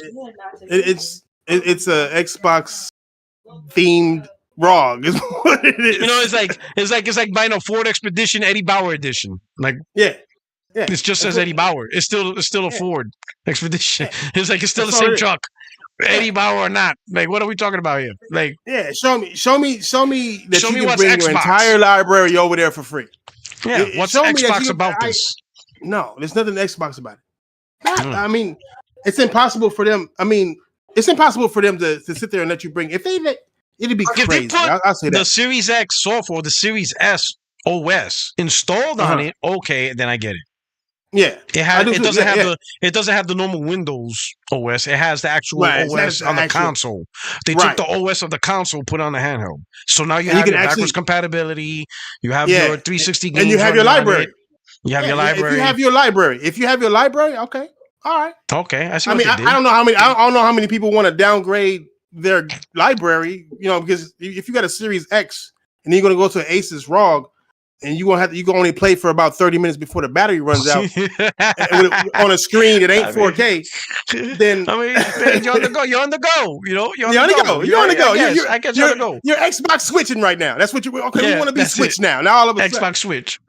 Yeah, but if they don't do that, if it's still just a basic roll with the Windows, and really you're just gonna use Steam, then what's Xbox about it? Like the buttons. You got the color buttons. You got the yellow, blue, green, red. All right, congratulations. Got the same font letters inside the buttons, and you know. It's all about the font. Yeah, these fools fall for anything, bro. Like, if anything, Microsoft should have made their own handheld, like a Vita, like a Switch. If it was really truly Xbox, but that's how you know they don't care about hardware. That's how you know they don't care about Xbox hardware at all. If you holding out your games and your hardware name, you holding out everything except bringing games exclusively to the people who kept you alive for all these years. Yeah, you know, that's where I feel bad. I feel bad for those who stood by Xbox for all these years. The level of disrespect that they are receiving right now is crazy, and nobody talking about it because we got too many PC dudes saying that PlayStation fans are salty about anything that happens in the industry ever at all. Like, you don't even got anything to do with PlayStation. What? Yo, no matter I'm what. telling you, bro, PlayStation Soul content is the money driver. Yes, it is. Because, I seen news about Xbox. I'm like, this is going to blow up. They still find a way to tie PlayStation into it. I'm like, that PlayStation Soul content is what drives engagement. Like, how's Gear announcement on PlayStation a bad reflection on PlayStation? Like, what the fuck? I don't know how. Gotta make soul content on PlayStation. I'm so salty. I'm so salty. Hey, people watching be like, yeah, they're so salty. Look at those ponies. They're so salty that they're playing Gears and they don't have to buy an Xbox and they got the better version. So salty. I'm like, what the fuck? How are we being made fun of? Microsoft put games on our shit, and for those of us that got the Pro, we got the better version. Yeah, what the fuck? It's laughable. It's so laughable, bro. Oh, they got Ninja Gaiden too. They in date as well. Ha ha! Stupid ponies, they salty. Why am I salty? The fuck is they talking about? I'm like, Man, yo. crazy. I'm like, yo, this They shit ran out, wild, man. bro. They I'm ran out of like, stuff, man. It's just crazy. man. It used to like halfway make sense. They'll say, "Oh, the PS5 Pro is $700. PlayStation fan salty." It would halfway make sense, but now you're like, "Oh, Xbox game will come to PlayStation." Oh, you're salty now. Like, I'm salty. You know? With $600 Xbox consoles. Yeah. With no boost of performance. Yes. Yeah, like how they raise their price and then PlayStation fans salty. You know what I mean? Oh my god. Xbox beat PlayStation to the price raising punch. Like just whatever the fuck they want to make. And now Microsoft said, hey, future first party is $80. And they still trying to pin it on PlayStation. You know, when I saw that, they're like, hey, you know, first party is going to be $80. Oh, yeah. Ghost of Tsushima is going to be $80. I'm like, what the fuck? What does Ghost of Yotai has to do with this? Yeah. What does any This is Xbox. Like, why are we talking about PlayStation? Xbox officially said their future first party games are going to be $80. And I can already tell you which that game is. It's Call of Duty. Call of Duty this year is $80. That's pretty much it. Oh, for sure. Yeah, for sure. What does PlayStation have to do with this? Absolutely nothing. Absolutely nothing, dog. Like, it just. Death Stranding is 70. Ghost of Yotai is 70. Marathon's going to be 70. Not even. It's going to be like 50. Yeah. Or 40. It's not even. Full 70. It's supposed to be like $40. I'm making a documentary right now based on that. It's going to actually come out. Oh, shit. Hopefully today. Documentaries. It's based on the underdog, bro.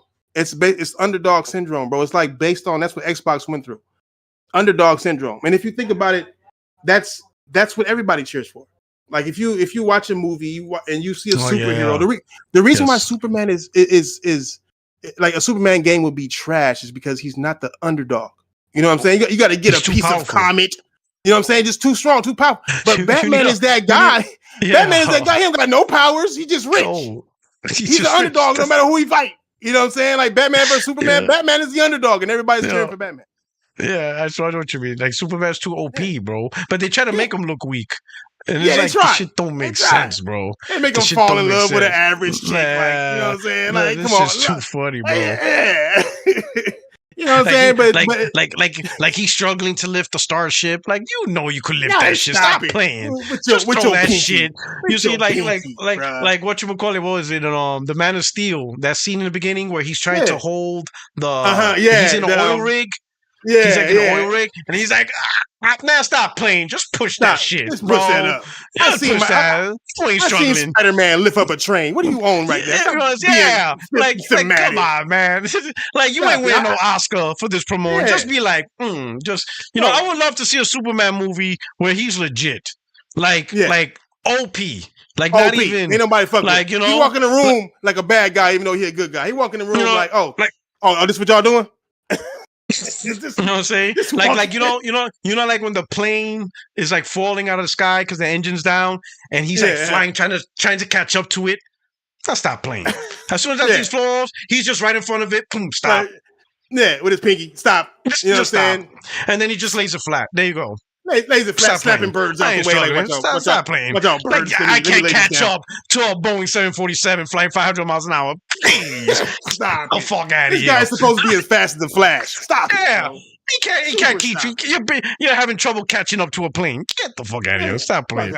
Oh, I wonder what beat him up in a movie to where you got to call his dog to drag him home. Like what beats you up? What do they make up now? He's like whistling.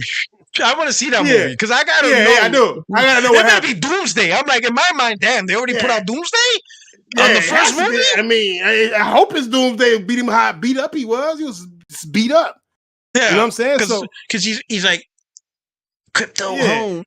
If I'm crypto, be like, stop playing. Get your bitch ass up. Yeah, get out of here. Yeah, fuck out of here, dog. Get out of here, dog. Take me home, and they put him under the sun rays like it wasn't sunny when he was outside waiting for crypto. Yeah. I can't stand Superman, guys. Sometimes I'm like, man, another dramatic ass. I enjoyed the show Flash on CW, right? I enjoyed the show. But the one thing that always irked me, and I don't know why they kept doing it, I always hated the episodes where the bad guys would invade, their lab, right? And to get to that lab, you have to go up the elevator. That's like 30 floors. So the bad guys go up to the elevator, 30 floors, right? They somehow knock the Flash for like 2 seconds. They escape in the elevator. And then he runs out, and then he comes back. Oh, they disappeared. I'm like, how? They went down the elevator. That's at least 5 minutes. And then they're going to walk out the door, get in a Winnebago, and drive 30 miles an hour. You're telling me you couldn't zoom across the city and catch them? They just flew off the radar. Yeah, they just flew off. That's it. No, they barely left the lobby. It takes you're down the 30th floor. That elevator's not that fast. I'm like, get out of here. That shit used to annoy me. I'm like, man, they don't even wake up the Flash. Like permanently knock him out. That makes more sense. Exactly. Yeah. But he literally would go out. He'd be like, hold on, I think I could catch up to them. Comes back. Nah, I couldn't find them. Yeah. Like 3 seconds. Take 5 seconds then. Why you came back in 3? Oh man, that's some crazy part, man. That is. Yeah, he's okay. We got another super chat. Metro Knight. Imagine being in a fourth world country. Oh man, you started some shit now, dog. That's a volcano wind. Yo. Before I finish the super chat, did they give you your flowers with the whole gas planet? No, they didn't. No, they didn't. Yo, because when I saw, what was it? When I saw what was the game? No Man's Sky. No Man's Sky. Yeah, they outdated it, so now you can actually go to a gas planet and whatchamacallit, research, investigate, and that's what you were saying, right? You were saying it's a video game. It's a video game. Yeah, you want, they try to talk science, and you're like, what the fuck is you talking about? It's a video game. The community struck me with a dictionary of a gas planet. Of gas planet in real life. And I'm like, bro, we're talking video games literally right now. And they're like, oh, but it's trying to simulate real life. I'm like, you could get telekinesis in the fucking game. What are you talking about? Saying, you can blow people out the room like you carry. Bro, it's so fictional. Like, you want to know how fictional it is? It's not real. Because I'm into actual physics in real life, right? Like we it's a whole story behind it. But the fact that they can do light speed by folding space, right? And like that's how you described it. If you can fold space, that means you have mastered gravity, right? You have mastered it. Why do you need a ship with a propulsion system for this? You don't need rocket boosters. You can fall up. You have mastered gravity, bro. Like it's just irks me, bro. Like I mean, no one cares because it's a video game, so that doesn't matter. Yes. But when you mentioned that point, they brought out the science on your ass. Yeah, they brought science. And I'm sitting there like, it's a video game. You could do whatever you want. Dad, like Neil deGrasse Tyson called my number personally. Like, hey, you can't. The winds are too strong on a gas giant. I'm like, bruh, they have you fly into a pitcher. Like, have you ever flown into the planet? Have you ever flown into the planet on Starfield? You can fly into the planet without like warping to it. You can just fly to it, and it's literally a flat piece of paper that you fly through. Like you go into it, you look behind you, you are past it. It's just like a flat picture. You know what I'm saying? Like they had the nerve, bro. Like not even have planets in a game based on space. It loads up in grids, and there ain't a single circular planet on the game. It's all flat pieces of paper that look like planets. He said Neil deGrasse Tyson, they had him call Flash to explain to him you can't land on a gas planet. I'm telling you, bro. You're right. Metro Knight. They were super chat says, imagine being in a fourth world country and all you need is service and a smartphone to play Game Pass. You may be right about that. Just gotta watch 20 ads while in queue. Yes. Imagine the gameplay on that. Imagine the gameplay on that. You get to a boss fight, and right before it starts, they show you a commercial about deodorant or something. Fucking Ozempic. Like, get your fat ass off this goddamn phone. So you say that? So you're gonna say that? Because there was like a Ozempic ad on my channel. I'm like, why y'all showing Ozempic to my audience? Yeah, like, man, like for what? Like, what's going on? Like, what's going on? I look at my chat. You guys okay? Like, yo, what's going on here, bro? Do I do some fitness videos for y'all? Like, what's happening? Like what's in y'all searches? What y'all be watching? They got commercials for Ozempic on my channel for some reason. I had one commercial about video game addiction. And I was like, you know what? That's fair. That's fair. You know what? That makes sense. That makes sense. That makes sense. That makes sense. All right, that makes sense. You know, we gamers out here. We might overdo it. Yeah, you know what I mean? Might need some help, you know? Shit. But no, my channel's Ozempic. So I'm like, man, I'm nervous for my subscribers. I may have to do, a couple of workout videos. Like, hey, guys, in between gaming, let's get up. Let's hit the bag or something. Hey, who does that? Is that Nintendo? Nintendo does that, right? They like, if you game for a long time, like, it'll stop and say, hey, get up and get some sunlight or some shit. Yeah, they warn you. That's what it is, huh? Yeah, it's like a warning. Have you walked? Have you got your 1,000 steps in? Man, if you don't shut the fuck up and skip this shit. Hell yeah, my battery, you wasting my battery life right now with this bullshit. If you don't... Oh, man. All right, we got Liquid Data. Crazy. Liquid Data with Super Chat says, if Microsoft shut down Game Pass, bots will burn the building down. Oh, that would be some salty shit right there. Because then what you have left with no Game Pass? I don't believe it. I don't believe they'll do anything. They'll do anything. They don't like bad news. Like, think about it, bro. What are they doing that Gears is on PlayStation right now? What are they doing? Like, they out here making excuses. Talking about, it's a plan to win.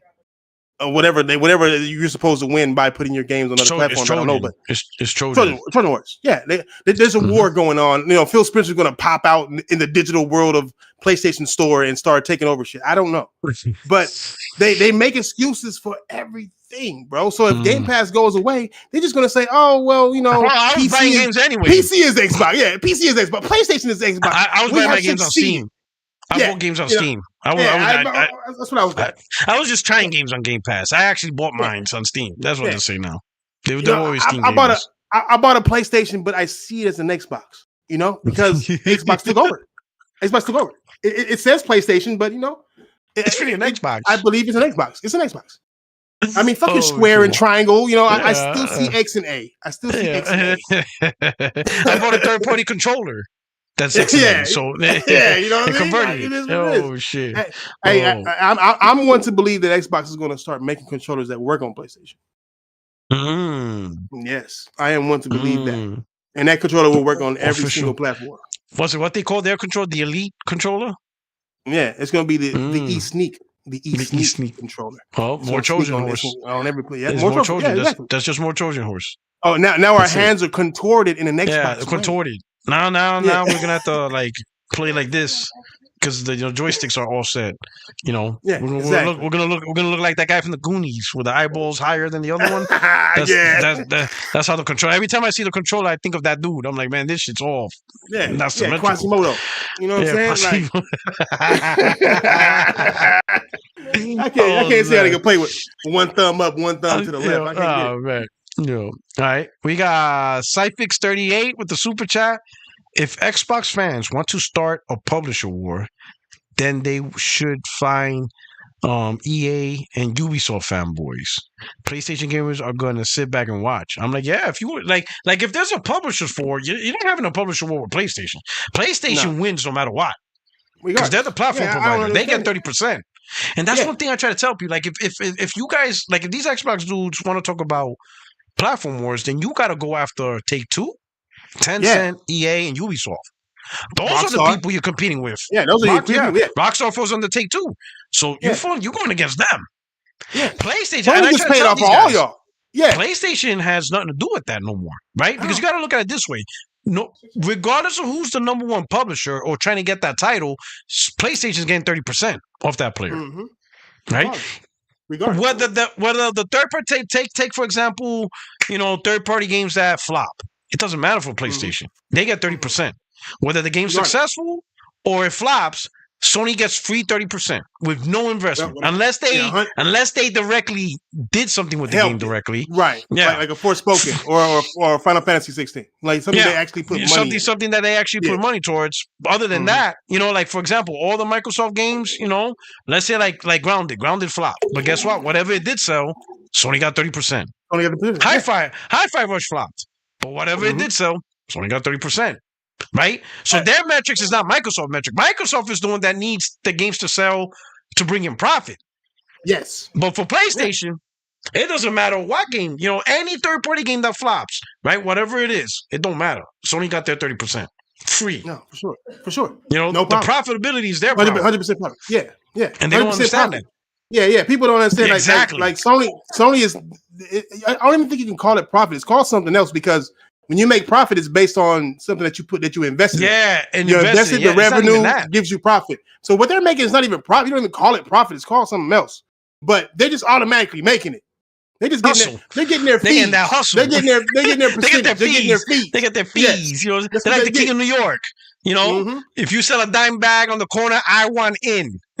And you know what? I'm one to believe that that Sony is charging Microsoft more than 30%. You think so? I am one. I think so, bro. Yeah. They already charging they're already making more money off of Call of Duty. Since they took over, because Activision was only paying 25%. Yeah. I think Activision say as well as 15. They say even as potentially 15. Something like that.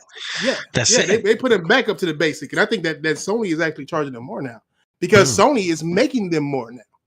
Sony is making Microsoft more money than they've ever seen in gaming, in the gaming space by itself. Well, yeah, I would say even with Halo 3 because they got Minecraft, they got Call of Duty.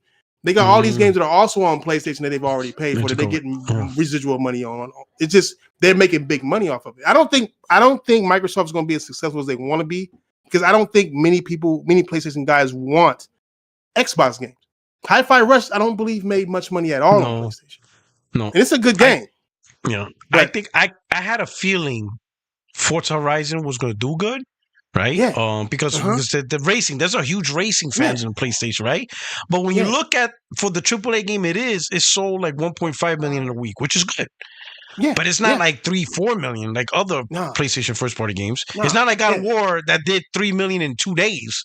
Yeah, exactly. It's not those numbers. It's not like Spider-Man numbers. It's not.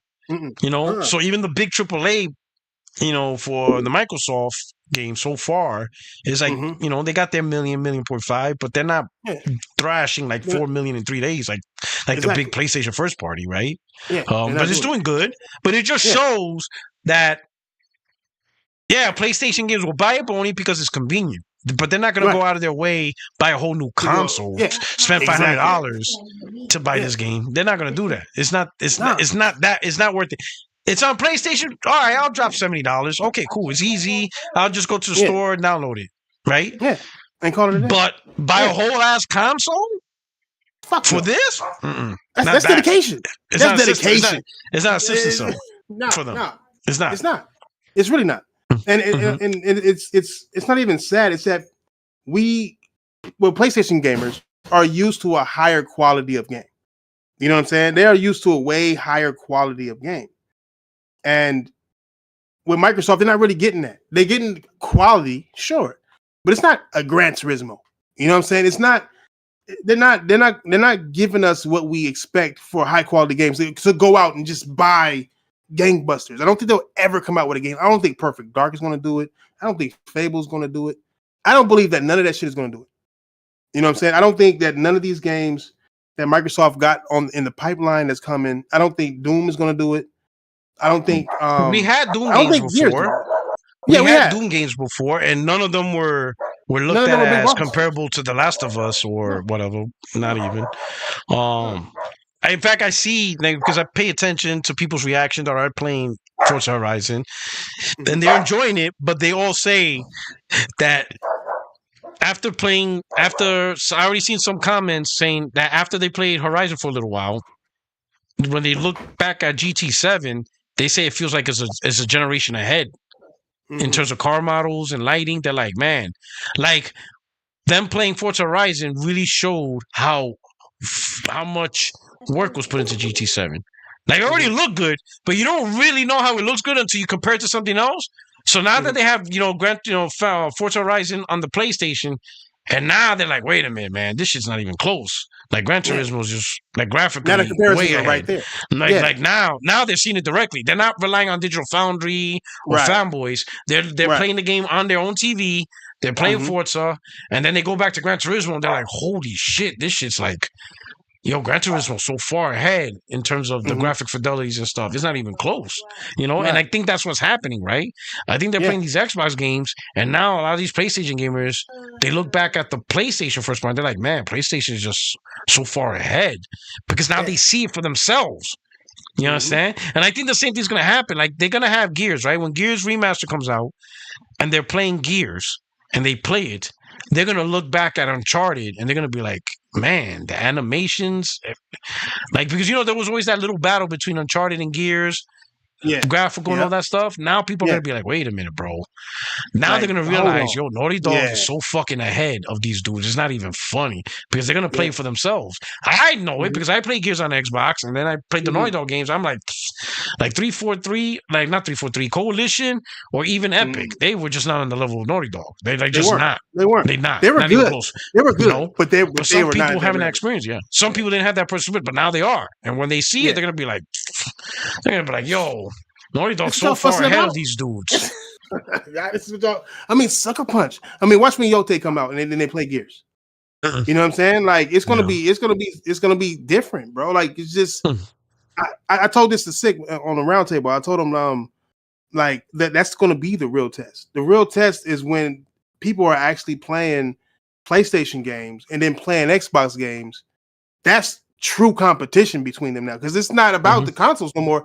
It's about the games. And if you ask me, they had a stronger argument with the consoles than they did the games. You know what I'm saying? Xbox One X was powerful shit. You know what I'm saying? It really was. And it stood on that. But the games just wasn't there for it. Now you're going game for game. You know what I'm saying? It's just not going to add up, bro. It's like Fable better come out fire. It better come out. And if it come on PlayStation Day and date, it better come out. I think so. I think so. They're going to compare it to Horizon. That's going to be compared to Horizon Forbidden West. And they're going to be like, there's no way that it compares. They're going to be like, whoa, this game can't even keep up to Horizon, bro. They're going to be like, wow. Horizon is 4. Horizon is going. Horizon might be 6 by the time this shit come out. And they'll compare it, and it's not going to stand up to it. It's not going to stand up to it. Yeah. It's not going to stand up to it, bro. That's crazy. That's nasty. That's nasty, bro. I mean, but you can go back to Killzone on PS4, and there's plenty of first person shooters that don't stand up to it. I bet you if you take Killzone from PS4 and line it up next to Doom, it's gonna be Doom. Maybe graphically, graphically. That's what I mean. Graphically, yeah. I think let me ask you this. Let me do this super chat, and I'm gonna ask you about PlayStation strategy. Cyfix says, "Thank you for the super chat." My brother says, "I'm going to GameStop to ask for an Xbox. I'll be expecting them to pull out a Fire Stick or a PS5. Everything's an Xbox, like they say. Shit, I expect for them to look at you like, you sure? For real? They're probably gonna be like, you realize it's $600, right? You really? Yeah." Let me ask you this, all right? Go ahead. With this gen, PlayStation just announced a new first-party studio that's live service driven. What's your opinion, like outside of the business? Because I think we understand the business side, right? They're trying to get, there's the companies that were able to make successful live service games. They're raking in crazy money. Yeah. And it's sustainable and it's like longevity, right? Like Fortnite. Yeah. That shit's been around for years and it's making a killing, right? Yeah. Apex Legends, Rainbow Six Siege and stuff, Warframe, right? So you got a lot of these live service games and they're just consistent, right? But the thing is, they're like far and few between, right? It's not like it's a whole legion. Like there's a lot of failures, but when you hit, right? So I can understand Sony's trying to get that hit. Like they're trying to get the hits and go through. But how do you feel about how they went about it? Implementing the strategy. Do you feel they were too strong? That they should have been a little bit more cautious? Like build it up, over the course of generations. Don't try to do it all in one gen because, in my opinion, it takes time to build that skill sets. So if you try to rush it, right? But how do you feel about it? Like, I think we both agree on the business side. We know business-wise they're going to do it. Right. But how do you feel about how they approached it, the methodology to do it? Well, they rushed it. And I think they feel they had to rush it because the more, like, I think that genre is it's going to stop growing, and not in the way of people making them, but more in the way of the more successful ones they have, the less you're gonna have. You're gonna have a chance that the smaller your chances to make a successful service game, because a service game is based on the audience is based on keeping them. They're staying on. They're designed to make you. The only way that they're successful is if people keep playing it, right? Yeah. There's only so much time that people have the game, no matter who you are. You could be a kid, you still gotta go to school. You could be a guy who don't got no job, you still gotta go to sleep, shit, eat, whatever. There's only so much time a day, and if you have 10 live service games, you're not gonna have one player playing 10 live service games. Yeah. Whereas if it's a regular game, you could have thousands of games. You can have one player who owns thousands of them. Because you'll go, you beat it, you play it, and you pay for it. Yeah. With this, they charge so little, sometimes even free, to where they got to get you playing to buy extra shit. That's how they make their money. And there's only so many games, bro. So I think that they were rushing because they didn't want to get left out of it. You know what I'm saying? Like Microsoft, that's why Microsoft didn't do VR. Microsoft didn't do VR because Sony came out with it so fast, like boom, to where they had to like announce something that what they weren't even making with the Series Xbox One X. And Phil Spencer got on stage and said we have VR and all that. And then high fidelity VR. Yeah. And so even fucking Todd whatever his name is, that's the the only place where you can make a high fidelity, Fallout or whatever. And remember that shit? And then it goes and makes it for fucking PlayStation. It's crazy. Yo, these clowns, bro. There's so much clownery in these motherfuckers, bro. This shit is funny. Yo. It's crazy. But Satya came on later and said that we came too late. Like actually they asked him, like, do you feel that you came too late in the VR scene? And he was like, well, gave it an excuse. Well, we don't really need to get into VR. We can just make games for VR, basically is what he said in layman's terms or whatever. But it's because they came too late. I think it's because they came too late to get that ooh-ah factor, and there's only so many VRs people are going to buy. You already have it on PC. Meta's like the number one, right? That's like the middle one, right? Exactly. So it's like if you flood the market and you know that your brand is already the worst brand that's going to come out anyways, like as far as brand gaming games, what you going to do? So I think that makes sense. That's what Sony is doing with games as a service, because Sony wasn't known for multiplayer games. They weren't known for service games. And they could come out with a game that's a great service game, but then there's choices that got to be made. Are you going to lose your identity in the single player space, or are you going to go into the service space? And I think they rushed what they did have and bought the people that they did buy to rush and get into that market before it was closed up and nobody can actually make money on it, because everybody's already playing the highly popular ones and there's only so many that they're going to play. And unless you have like a hook, like I know some people try to use Marvel's Rivals as a case, like, oh, see, you can still have a successful, live service game. I'm like, bro, they literally are using the most popular superheroes on the entire planet. Yes. What if you had none of those superheroes? No Spider-Mans, no Punisher. Would it still be successful? Like, Marvel Rivals, you're using some of the most popular characters ever in the game. Yes. That's Wolverine dressed up like a Canadian. Like just Motherfucker look like a lumberjack. Like, what the fuck? You got like 50 variations, and that's the perfect like service game, because like the costumes already exist. There's like 50 million variations of Spider-Man. Yeah. So you could like that Spider-Man costume alone, you'll earn like $50 million. There's like insane amount of costumes for every character. Like they have the multiverse versions, So it's like, of course, bro. But like I always said that in this live service space is more challenging than the single player space. Because the thing is, like, let's say for example, Ghost of Yotai, right? It comes out September, right? It's not competing with The Witcher 3. Still, no, or Cyberpunk. No. Right. It's not even going to compete with Assassin's Creed Shadows, and that came out this year. Not even that. Single player space don't have that long legs to keep competing a year out, 2 years out. Right. But any live service game you come out this year, like Marathon, right? It comes out this year. Guess who you're going to be competing with? You're going to compete with Call of Duty. You're going to compete with Fortnite. You're going to compete with Apex Legends and Warframes. Because, like you said, they're successful because people are still playing them. Yes. So how do you get people who are playing Fortnite to play Marathon or this game or this game? You have to pull them. And then when you pull them, are you good enough to keep them there? Some of them be like, nah, I'm going to go back to Fortnite. Yeah, Or I'm gonna go back to Call of Duty. Or I'm that's gonna what go back they've to done with Warframe. countless live service games. Yeah. Countless. Even Marvel Rivals. I mean, I don't see people talk about Marvel Rivals as much as they used to when it first came out. Oh yeah, there was like a lot of people. You know what I'm saying? It was a lot everywhere. You know what I'm saying? And now people talk about they move on to the next day. Let me look at Steam top list because that they were using that a lot when that game was like, when that game was like 400K, 400,000 concurrent players, right? With Marvel Rivals, right? Let's see where they are now. Let me see the Steam charts out right now. Where they are right now?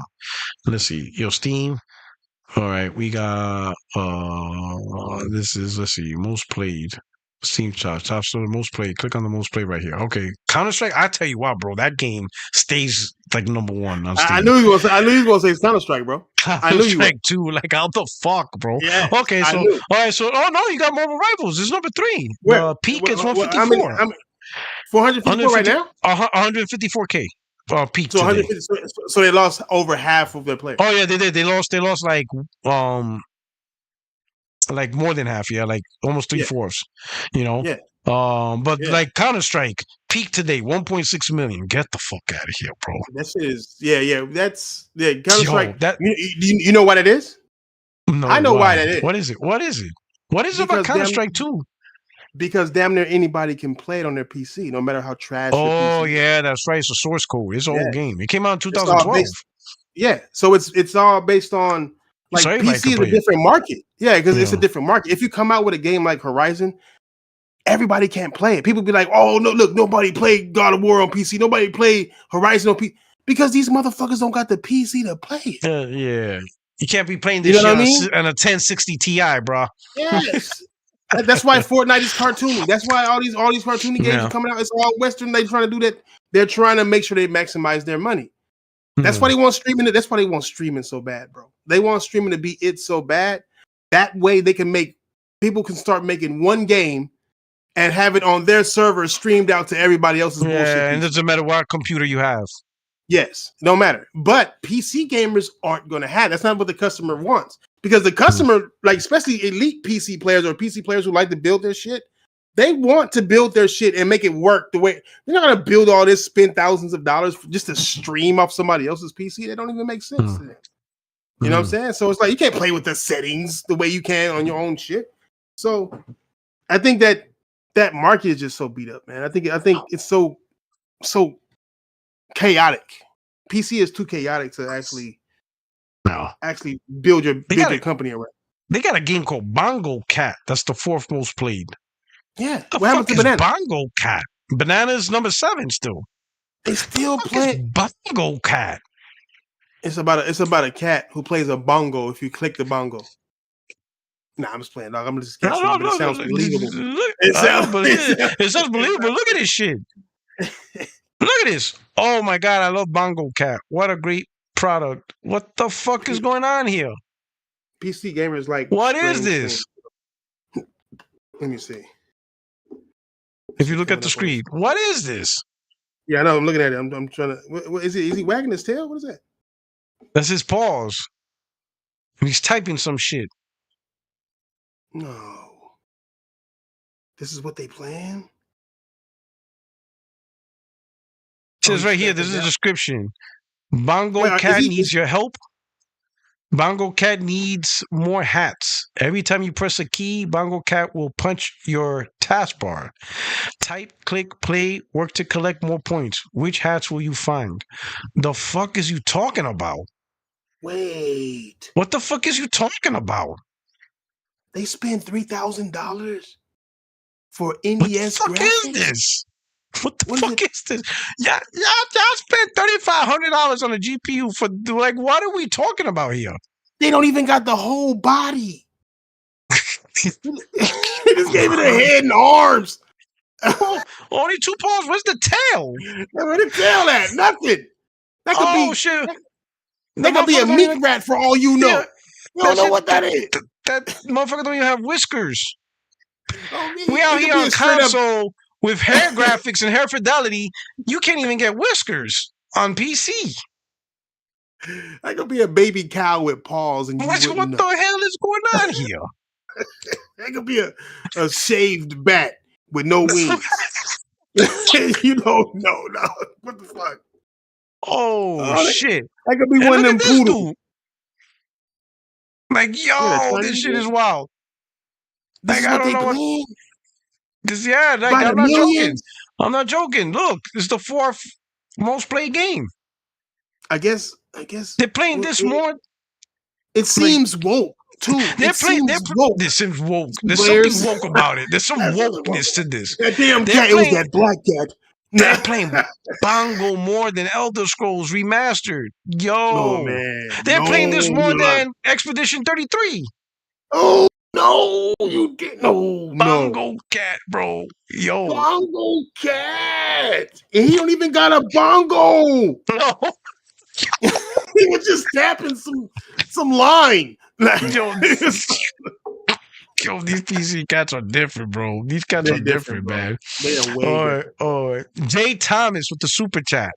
Hypothetically, I'd rather them establish new or finding pre-existing studios for live service rather than put their OG first-party studio on them.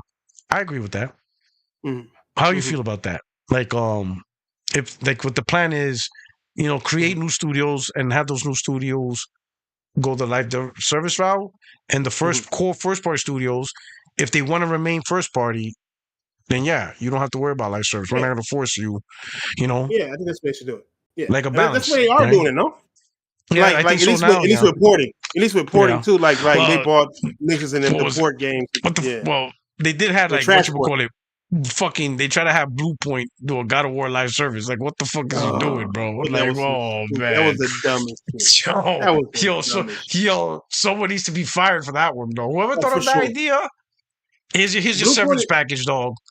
Blue Point is too talented to be trying to make somebody's God of War live service game. Like, what? Far too talented. Yeah, bro. They did a phenomenal job with Demon Souls, man. They did such a good job. Killed it. Man. Same thing with Shadow of the Colossus. Killed it. You know what I mean? Killed it. All that talent, you could have easily had them turn around, go make an Infamous 1 remake or whatever. Oh my god, an Infamous 1 remake, they would have killed it. That thing would have been crazy. That thing would have been crazy. It would have been crazy. Except they tried to do a God of War. Like, what would you do in a God of War like service? Like what? The fuck? Makes no sense. Like, you're gonna have I don't know what you would do. I'd rather them trying to make a football game than some goddamn God of War live service. Like, yeah, bring back NBA to life. Yeah, something. Like, do that. Bring what was it, Game Day? Is that what they had? Game Day? Game Day, yeah. NBA to life, they have the story of a dude in the hood trying to make it to NBA. Yeah. Bring that shit back. I think they were the first ones to do stories, huh? They were the first to do stories. That's why they call it NBA The Life, Volume 1. Like, bring that shit back. Yeah. Kid from Crenshaw trying to make it to the Lakers, but he ends up in Minnesota. Got drafted to Minnesota. You're going to be on the bench for 2 years, so just simulate the games. Simulate. Oh, man. I'm simulating all this bullshit. Oh, man. I remember I did that. I remember, what was it? I played Road to the Show. It was 2017, right? I'm like, yeah, it was I think it was, who was on the cover? I think it was Ken Griffey. It was like a big deal, whatever. Anyway, I did Road to the Show, and I'm like, yeah, I'm gonna get drafted to the Yankees. I got drafted to the Cleveland Indians. Yeah. I'm like, what the? And the contract was 5 years. I'm like, get the fuck out of here, bro. Bro, I was so pissed. I'm like, out of all the teams, who the hell? How am I drafted to the Indians, bro? Yeah. Yankees didn't even look my way, bro. They're like, nah, son. I was like, yo, this pissed me off, man. Felt like you was doing good. I'm like, nah, son, you're going to Cleveland Indians picked you up like third round. I'm like, what? Third round. You in the A league. Not the double A, not the triple A. No, in the A league, dog. You got to start from the bottom. I'm like, wow. I had to do 2 years in the triple A. Then I did 1 year. I'm like, man, this is a long ass season. I simmed the shit out of that season. Oh yeah, Sim. I remember playing shows and be like, man, I'm like simmer. I simmed the shit out of that. I'm like, man, nah, this can't be happening, bro. Now I see why the real life players be disgruntled. I'd be the same way. I mean, I think I play for this bullshit ass team. Oh man. All right. Hey, so let me ask you this. And I always ask this with my guests, right? Especially if they were content creators.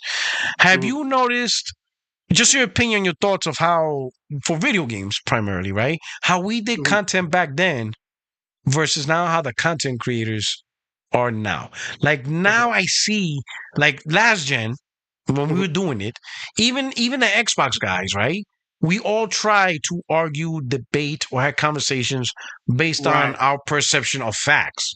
Even we can have a bad perception, but at least we still try to have that perception with facts, right? Mhm. Um Now it seems like they are purposely pushing bullshit. And they know they are. Bro, it's like There's you no watching my way they documentary, can't bro. know. There's no It's way they like you can't know. watch. Like, It's you know what I'm bro. saying? It's like watching Yeah. Fox News. Like, Yes. do Yeah. you have you 100%. noticed that shift of 100%. purposely pushing 100,000%. bullshit? Yeah. Yes. 100,000%. I'm telling you that documentary that I'm gonna put out today, it touches Ooh. on shit like this. Exactly like this. Ooh. Just Do watching tell. like premeditated bullshit. It's bullshit literally being made up. Don't even know how to argue right. Don't have points. All you're doing is making shit up to complain about. All you're doing, Mhm. like, there's no studying behind it. There's no passion behind it. It's like if you really are an Xbox fan, you should be upset right now at Microsoft, not at Sony, not at Mhm. PlayStation fanboys, not at none of that bullshit that you crying about right now. You should be mad at Xbox. No, there's a Mhm. lot. It's so much fake. It's so many fake YouTubers now. Mm. I think we've allowed. That's why I'll be background checking people, man, because we've allowed too many people who don't even like gaming have a voice in gaming. Mhm. We have Mhm. a lot of people who run around here, say that everybody else is console war, but they're the only ones talking console war shit. You know, bruh. But You know what I'm saying? listen, Like it's just you hit that nose, right? I see that a lot now, right? That's like, Mhm, um, you type whatever you type, what we type on Twitter or whatever, right? mhm, Then you get mhm, these replies of people pissed off. Oh, why are you still talking about this? Just enjoy games. And I'm like, listen, you got actual content creators, not even the mhm, superstars, like the mhm, low channels. That's what mhm, they do. They just play games. In fact, they're like out there, be like, yo, where's the audience at? How come my subscribers are mhm, not coming? How come people are not coming? Like, bro, mhm. if you don't like the shit I'm saying, leave and go to the content creators that are doing what you want. You're ignoring them because Exactly. you want to talk to Exactly. me. So you're trying to Yes. convince me to stop talking what I want to talk about instead of Mhm. supporting the actual gamers that are doing what you want. You got people on Exactly. YouTube that actually Yes. play games. They don't do console wars. They'll Right. play Xbox games. They're out there be like, oh, I'm playing PlayStation. Hey guys, Mhm, let's check out Gears of War on Game Pass. And they get like mhm. 20 views.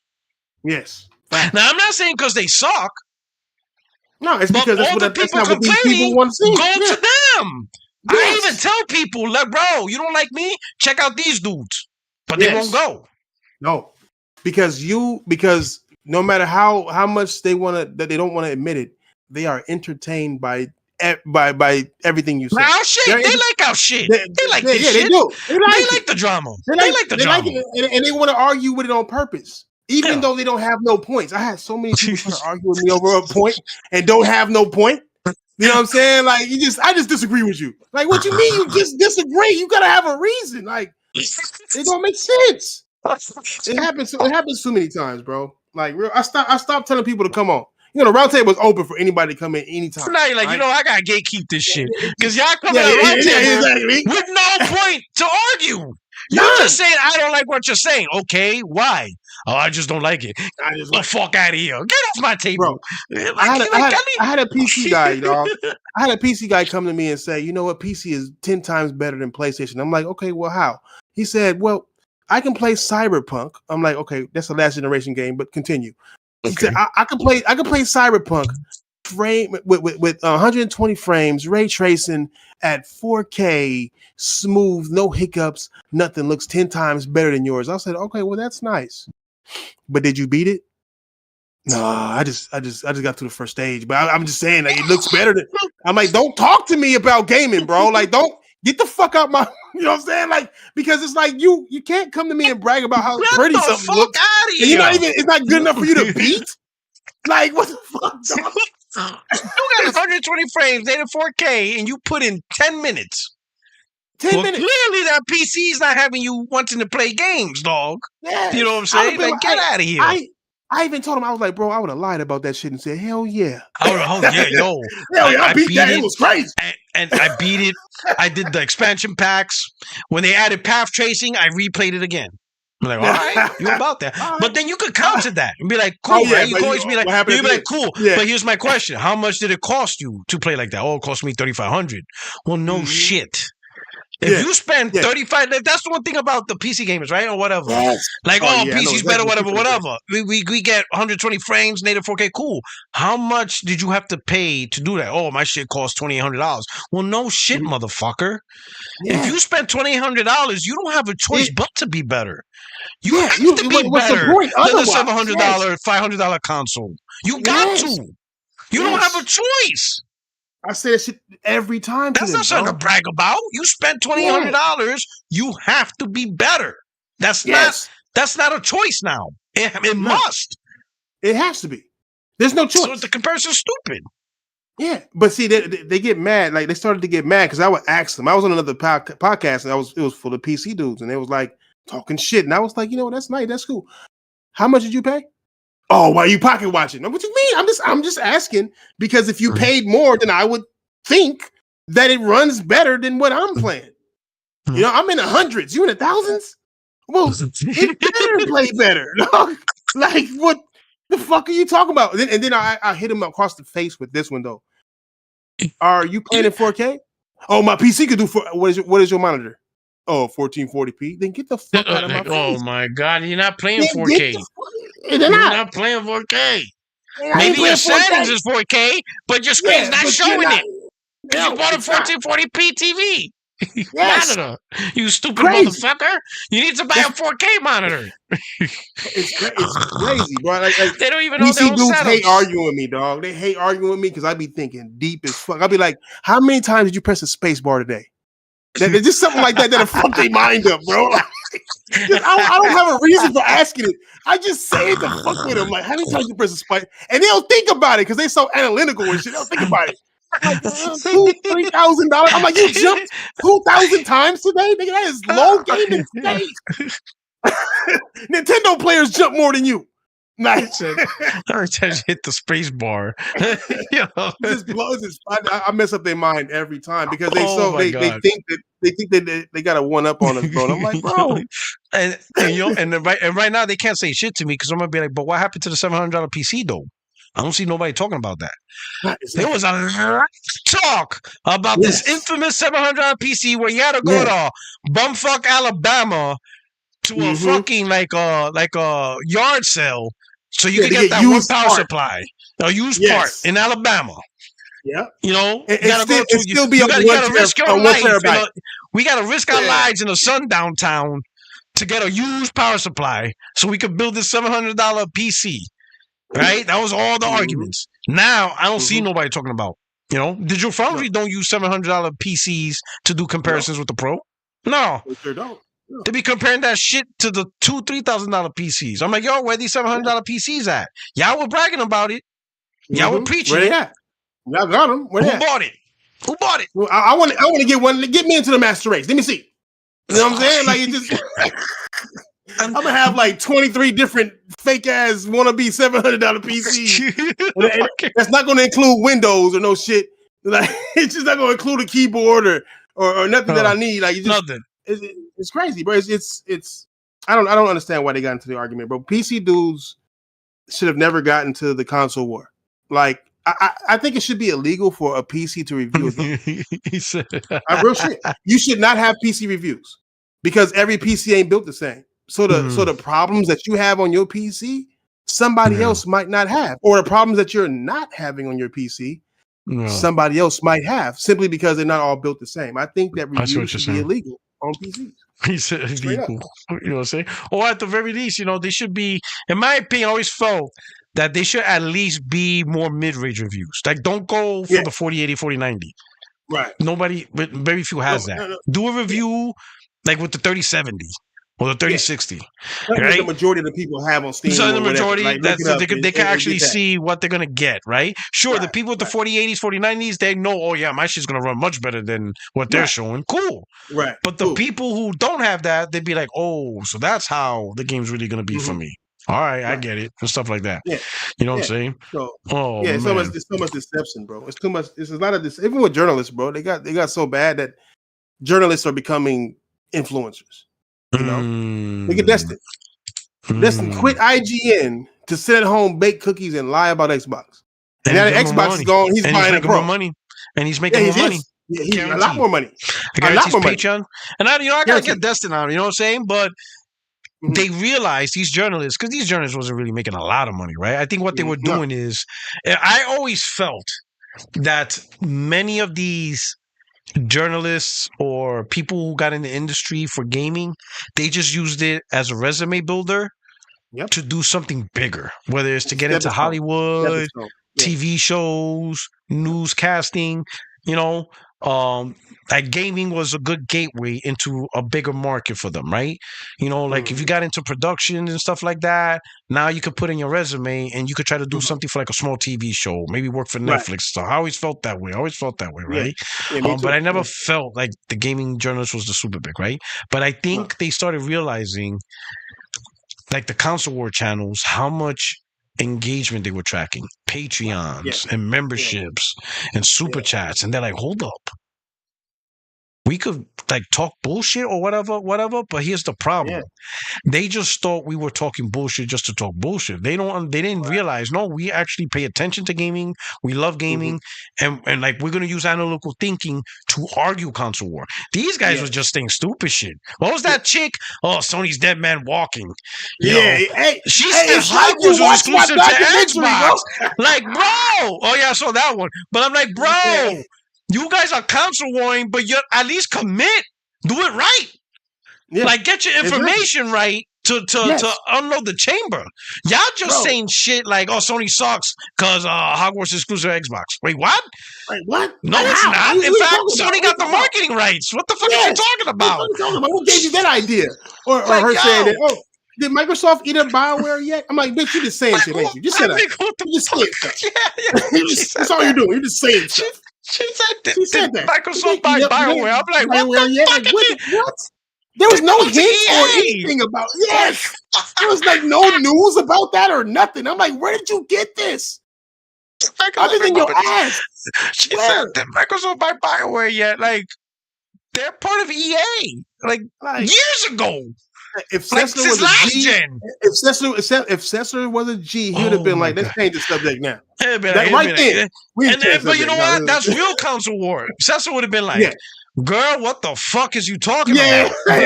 Like that's what I would have been me. I'd be like, what? Oh, sure. I couldn't have been there. I couldn't have been there. Oh my God. She would have got smoked. Bro, this shit is funny, bro.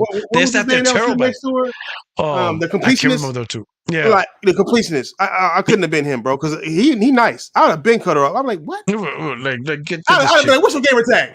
What is it? No, shut up. No, that's it. That's what we're doing. That's what we're doing. Yeah. We're checking gamer tags right now.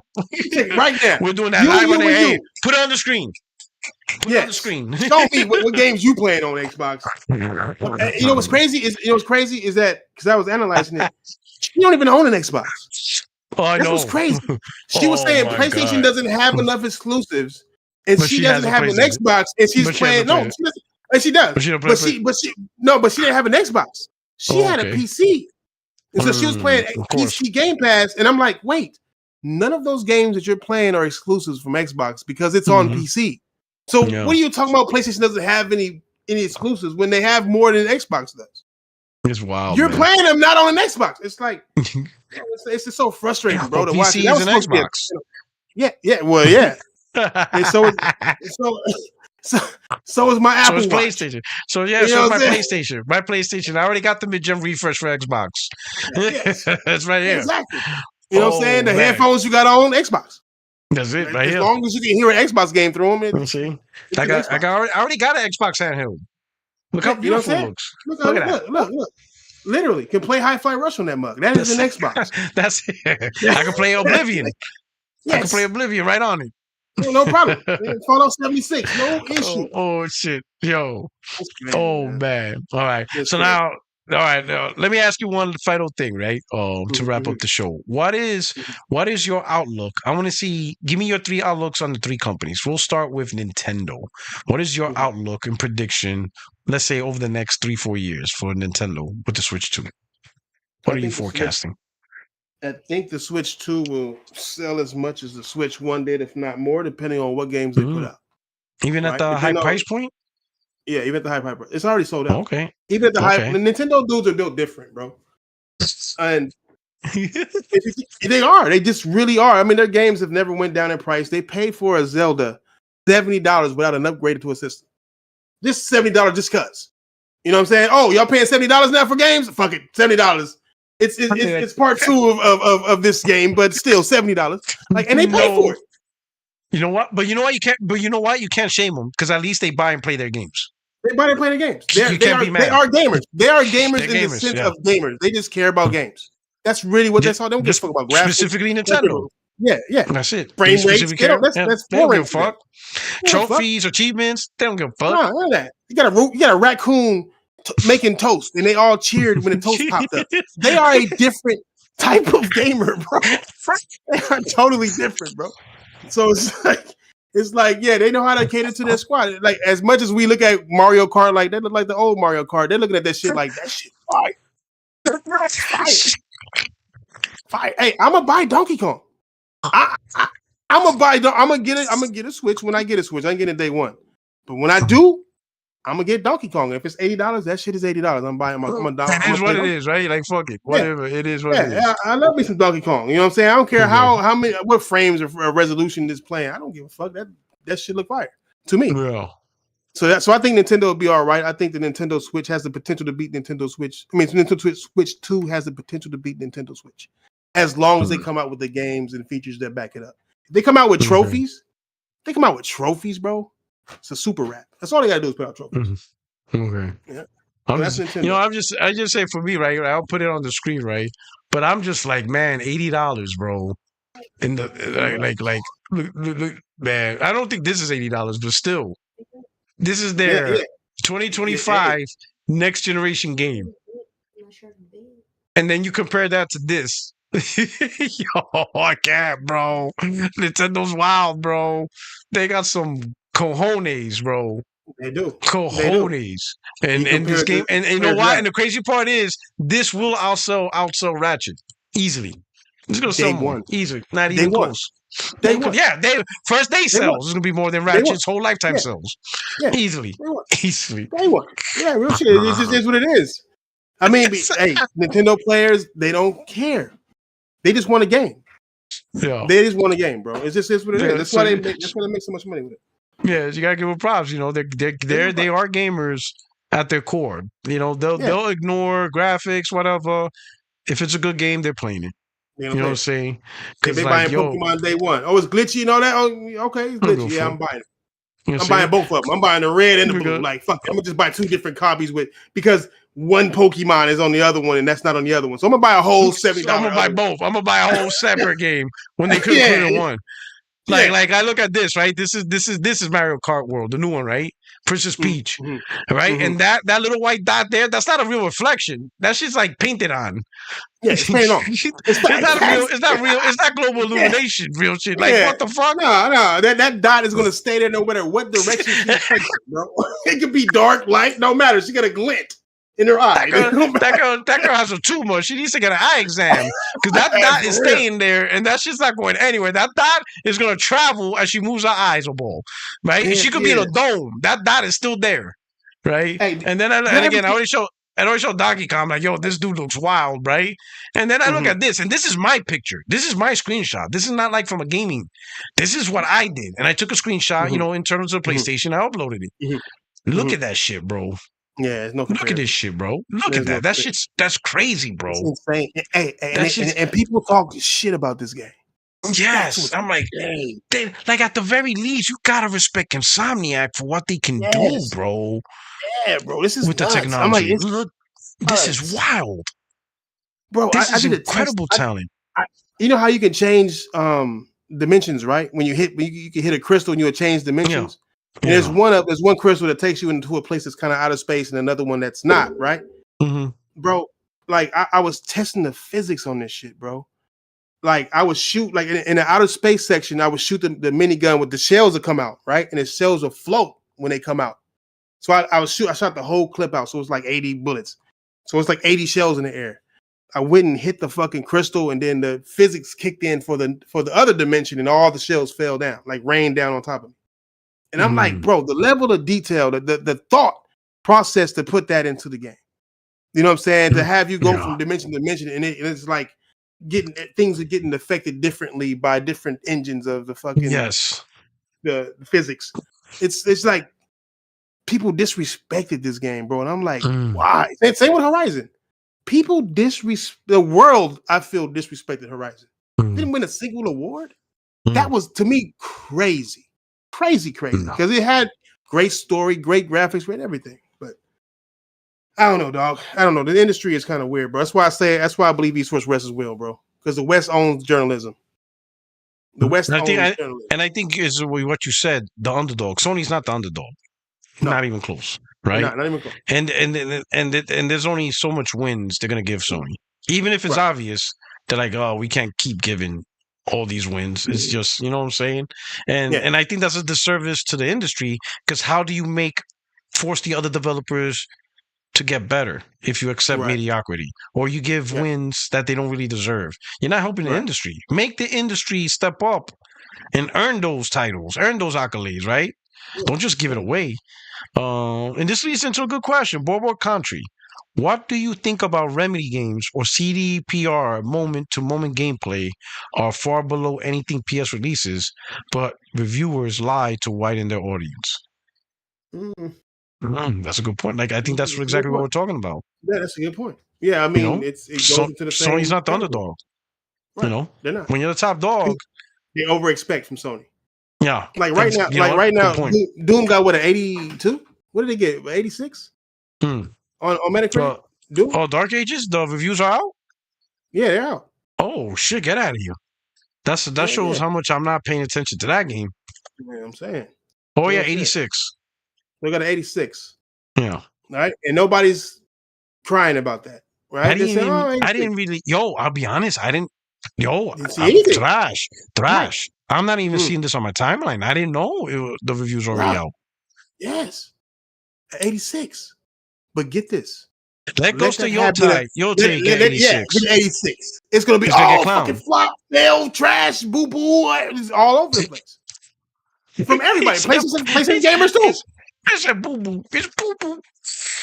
It's Dookie. It's Ghost of Woke-Tay. Yes. He goes to Woke-Tay on me. Let a PlayStation game. Did you cut out? Like the ultimate disrespect. Okay. Ultimate disrespect. Oh man. Oh man. Yeah. So let's see right here. So the PC version is 86. Let me see the other platforms. So it's 86 on Xbox, 86 on PC, 84 on PS5. So Xbox got 24 critic reviews, so it's 86. PC got 53 critic reviews, so it's 86. PS5 got 50 critic reviews, so it's 84. How does an Xbox game get more reviews on a PlayStation? That is wild. Oh yeah, that's true, man. That is wild. Were they giving out review codes for more PlayStation than Xbox?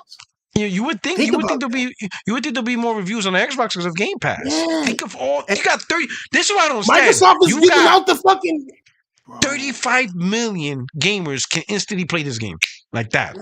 Yes. All you have to do is hit download. Right. Facts. That's it. You already paid for the service. It's literally there. Just hit download. Sometimes I'm shocked at the amount of gamers who subscribe to Game Pass but don't play games. When I see a game, oh man, we're at 2 million players played. I'm like, wait a minute, but it's on Game Pass. You should be like at least 20. Yeah, at least. You're telling me 28 million gamers don't want to hit download? And like, I don't understand that. You telling me that only 3% of Game Pass gamers are playing this game? Like why? It's like they don't have to do anything other than hit down. That's what I don't understand. When I see a game like after 2 weeks, 2 million players played, I'm like, how? It's on Game Pass. You're telling me there's like 30 million gamers that don't even want to hit download? Then why do they have Game Pass for? That's the whole point. To click download and play. That shit is wild. It's wild. Blows my mind. It's wild. It blows my mind. It's you know. Yeah, when you start, it's rarely that people actually think about it that deep, though. Sadly, like we are an endangered species because we care about gaming so much that we look at it at a different level than most people. You know what I'm saying? There's not too many people that can have a gaming conversation at this level. Most of them have already been arguing about what game is trash and what game's not. That's what people be saying. You know what I'm saying? Oh, Metacritic is Sony, fucking Sony, or something like that. Whatever. No.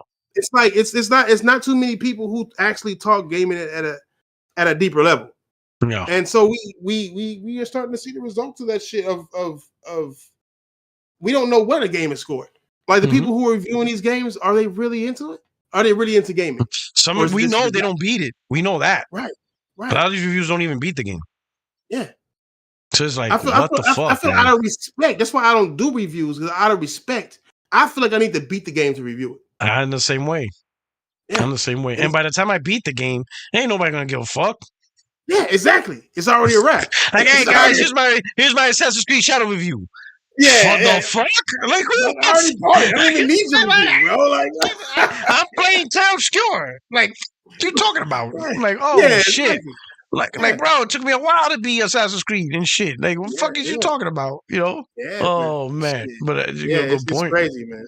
Yeah, it's crazy. So we can't really believe anything no more, man. No, you gotta just. That's why I say gamers, like real gamers, like the ones you mentioned, who get 20 views, who actually play games. People need to start watching them to get reviews. You start watching real gamers with real complaints or real praise play games. Yeah, you know stop complaining on our channel. Go to their channel. Yeah, give them the hits. You ain't gotta cry about me, but the thing is, they like our shit. They like the argument. They like that shit. That's why they're here. You know, they love that shit. They love the drama. They don't like gaming. They like our drama. I got a new channel. They follow me to that channel. Like, you didn't have to come back, resubscribe, like follow me on Twitter.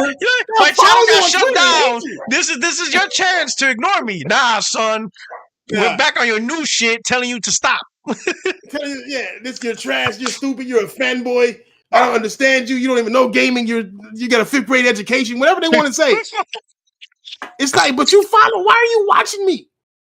If I'm that bad, bro, you don't know what you're talking about. Oh, like, man. Okay, go watch somebody who knows what they're talking about then, bro. Yeah, you got whole ass content creators that do what you want, but you won't watch them. Yo, it's just crazy. That's why I be laughing all the time. They come to my Twitter account, just enjoy gaming. I'm like, why don't you go to the Twitter account that does that? They need your help. They got like 5 followers. But you're following me. And that's the crazy part. I look at their profile, follow you. Why are you following me? And then complain that you're seeing my shit. Like, that makes no goddamn sense. It's at all. I hate every time you say something, it's stupid. I'm like, bro, you follow me.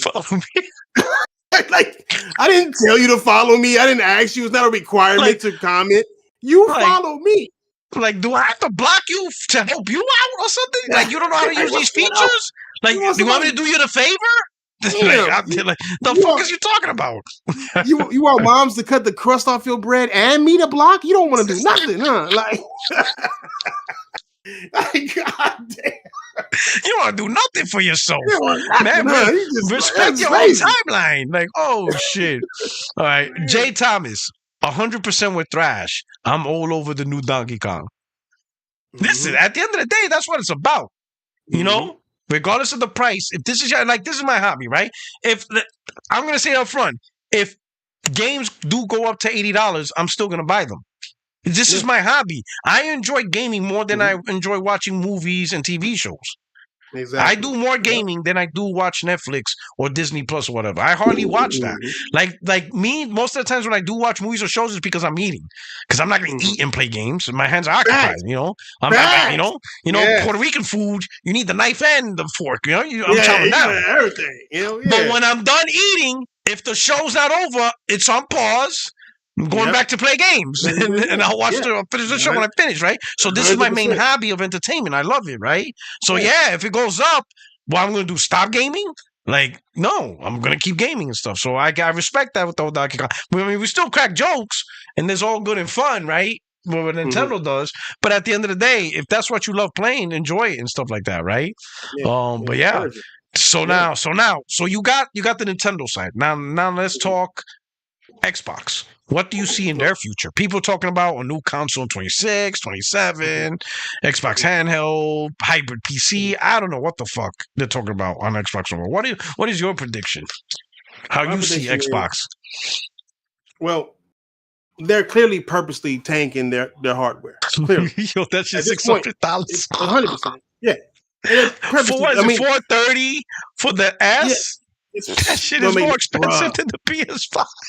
The 2 terabyte Xbox Series X costs more than the Pro. It's $730. They are for some bedazzle. For some bedazzle. Yes. And they're like, oh, that's limited edition. They're still selling it. So it can't be that limited. Yeah. There's plenty out there. There's plenty to buy. Limited edition means they don't sell it in the normal food chain, right? You may have to go like eBay and pay $2,000 because somebody bought it and they're trying to resell it. You can't go to Amazon and buy a limited. Like you can't go to Amazon and buy the 30th anniversary PlayStation. It's not there no more. That's a limited. That's limited. Yeah. That's limited. Yeah. I could go to Amazon right now and buy a Galaxy. Yeah, but it's $730 now. But it's $730 now. Like they get the fuck out of it. But no, I think that the focus. I think they're going to shift away from Game Pass. To be honest, what I'm thinking, I believe they're going to shift away from Game Pass and just go with being a third party publisher. I think everything else is going to fall off and fail, and they're going to go to their number one plan in case everything fails. Their safety net, which is to be the biggest third party publisher in the market. That's still a lot of money in that.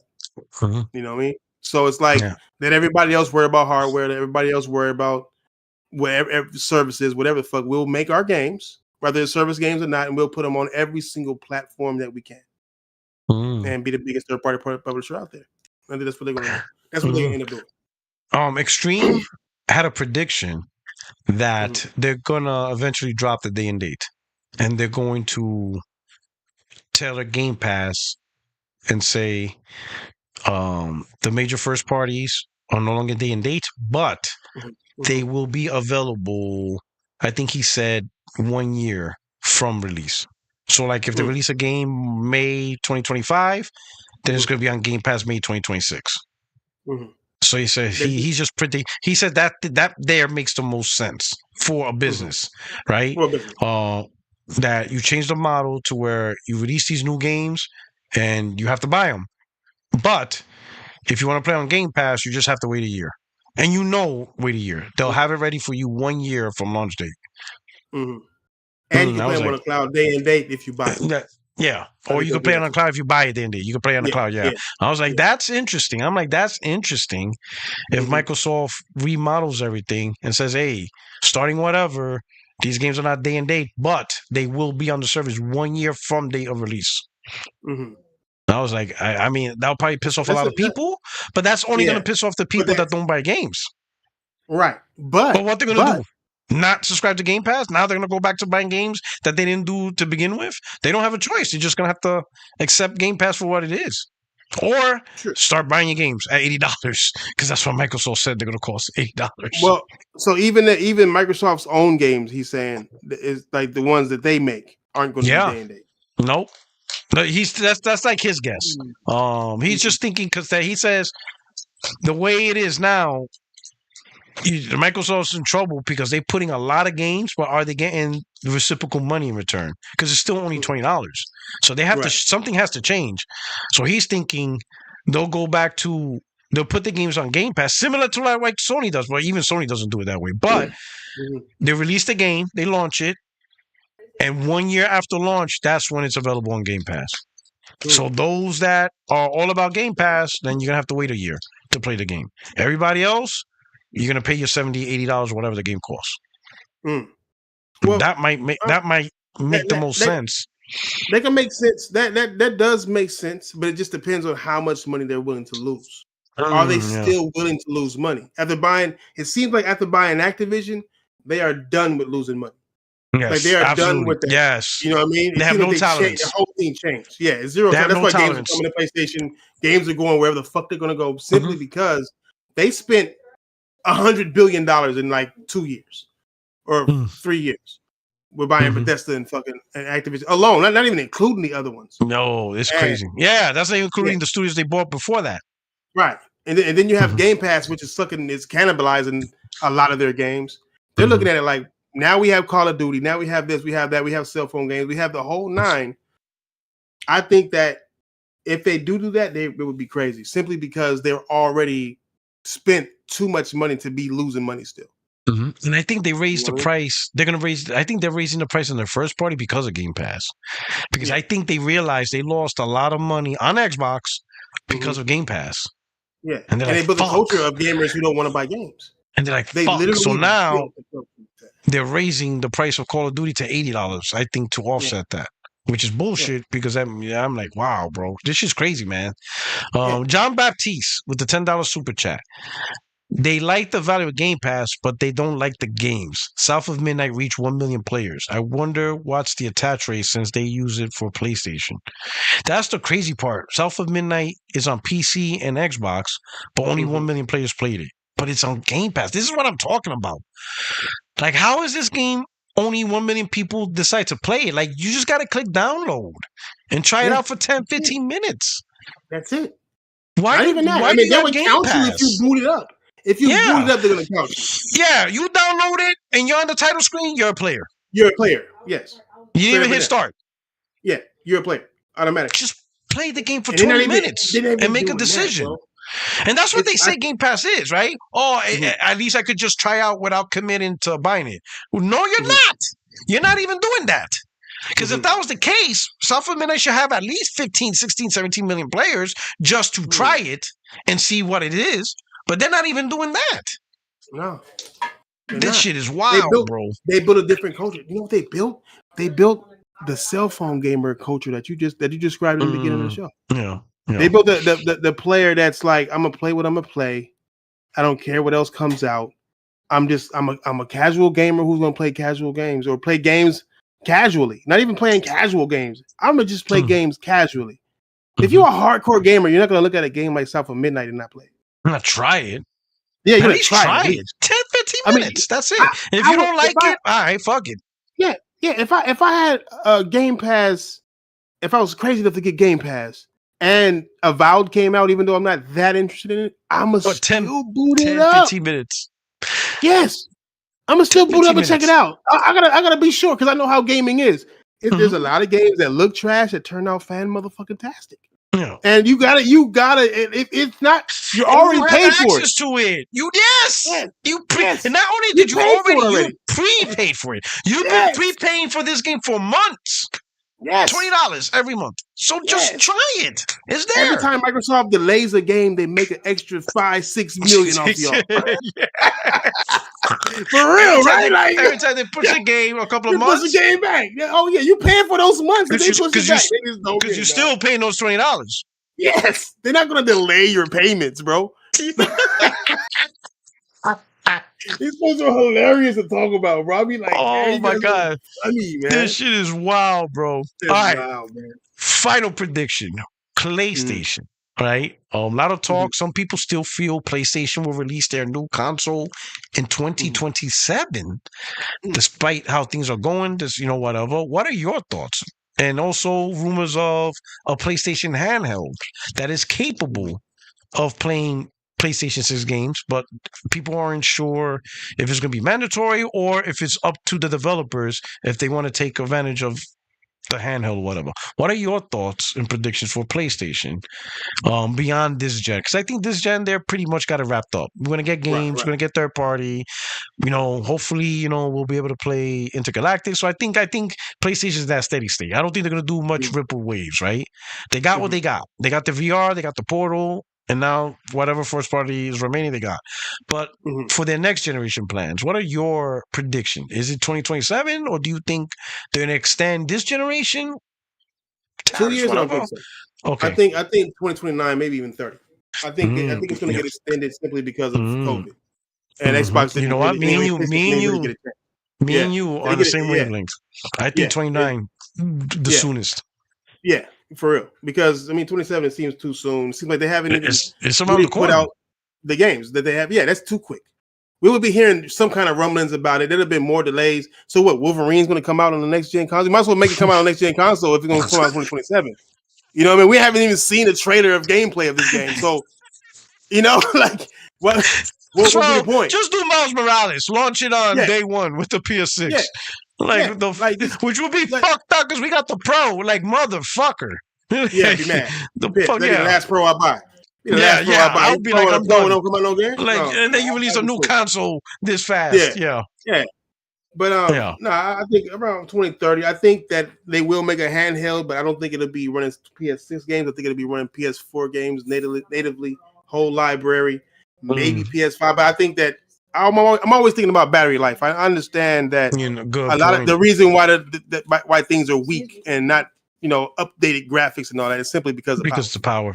The battery can only do so much. It's not a console. It's not plugged into the tech is there. The tech is there to do it. You just don't have the power to run it at a decent time. Yeah. Mm-hmm. So I think that unless you only want to play games for 30 minutes. Hey, for real. 30 minutes, and then you have to recharge this shit for 5 hours. Yeah, for real. Boy, it's gonna take you a long time to beat Ghost of Yotai. You're gonna be out here for a long time doing that. Yeah. Okay. Yeah. Right. I think it'll be 100% digital. So it wouldn't be. I don't think there would be any cartridges. I don't think there'll be any discs. I think it'll be 100% digital for the console or the handheld. Oh, yes, absolutely. Yeah, it'll be 100%. In fact, it may look exactly like the fucking the Portal. I hope this is the best design ever. I had a theory. I said it on. It looks ugly as fuck, but man, this thing is sweet. Don't let the way it looks fool you, bro. This thing is. It just had the handheld had a PS6 controller. Chopped in half instead of the 5. Yeah. You know what I'm saying? Yeah, that's it. That's it. Yeah, there's only difference you see. If it ain't broke, why fix it? You know what I'm saying? Why? For what? This shit but is gorgeous. I think it'll do that. I think it'll be mainly streaming games. I think so, but I think they'll let you do natively, but download it. You know what I'm saying? I think they'll do it that way, have all the features and play all this like that. I would take that. PS4 had a fantastic library of games that I haven't even played that I own. I could take my library of my back stock of my PS4 games and play it portably. Yes, if they might even give you new trophies based on that, I'll go back and play along. You know what I'm saying? I'm not even a trophy hunter, but that'll give me a reason to play it. And then, so I believe. I don't think it'll be PS6. I don't think it's necessary. I think it'll be too expensive, and the battery life just ain't gonna hold up to that technology unless the PS6 ain't gonna have that much of an upgrade. I don't think a handheld can handle PS5 games right now natively. You know what I'm saying? So, I mean, with good battery life, I mean. So, I think it'll come out in 2030. I think that the focus won't be too much on power and more on capability. Okay, that makes sense. All right. Yeah, that makes sense. I think that PC gamers are going to have a rude awakening of finding out that they don't build PCs better than PlayStation builds consoles. And so you're gonna have a console that uses every single part in sync. That's what the PS5 basically already does. That's why it's showing these results that it's showing, because all the parts are built to work with each other. PC gamers don't buy parts that's built to work with each other. There's a synergy between all components that Sony establishes that. Yes, they build it from scratch. They know what they're doing. You don't know what you're doing, PC gamer. You are combining parts that are pre-sold and pre-built to you that have different brand names and are not designed to work together.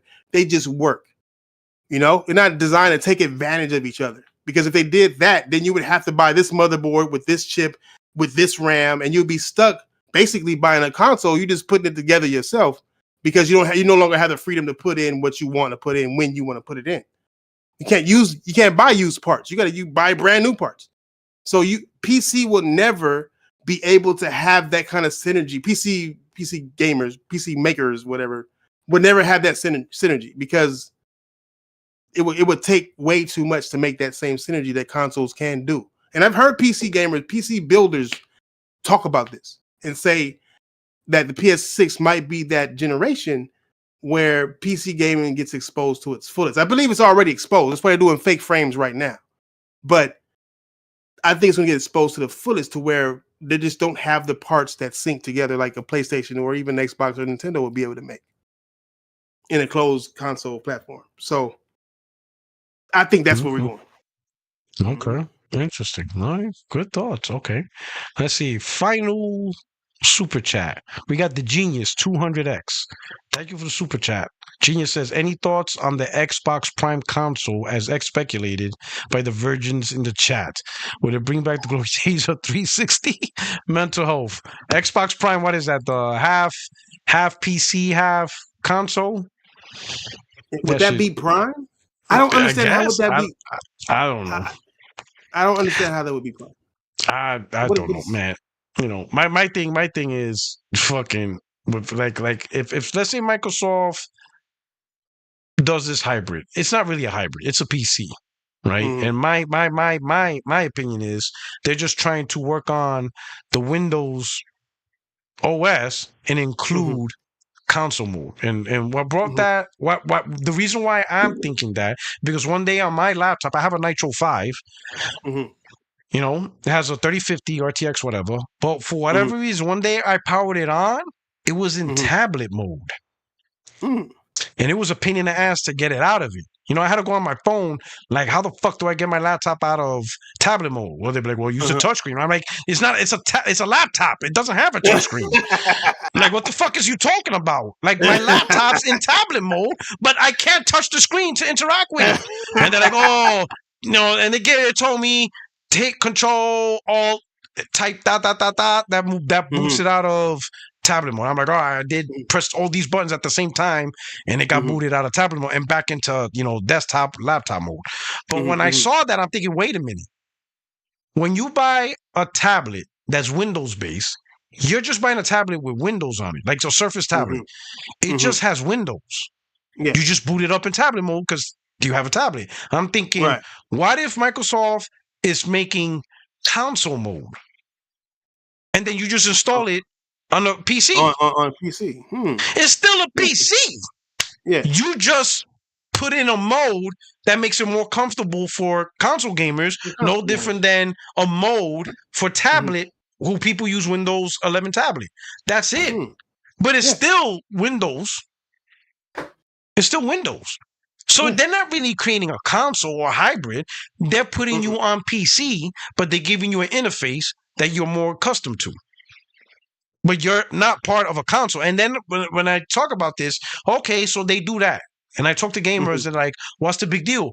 What's the big deal? I still get my console. I'm like, hold up. There's certain things you're used to with a console that you're not used to with PC. One of them being is subsidized pricing. If this is a PC, you're not going to get a nice, good, competent hardware for $500. No. You're going to be paying $900, $1,000. You want powerful hardware? You're going to spend as much as the PC guys. You're going to cough up $1,300, $1,400. You can't get a good gaming platform for $500, $600 that you're used to. So you better cough up $1,500, $1,600, and you will be installing shit. You're going to have errors. You're going to have to download patches and firmwares, and you will not even get the courtesy to upgrade because it's going to be a locked box.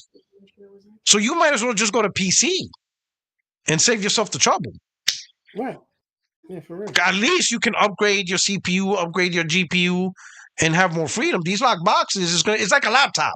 You can't. I can't upgrade the GPU on a laptop. It's locked. This is all one circuit board.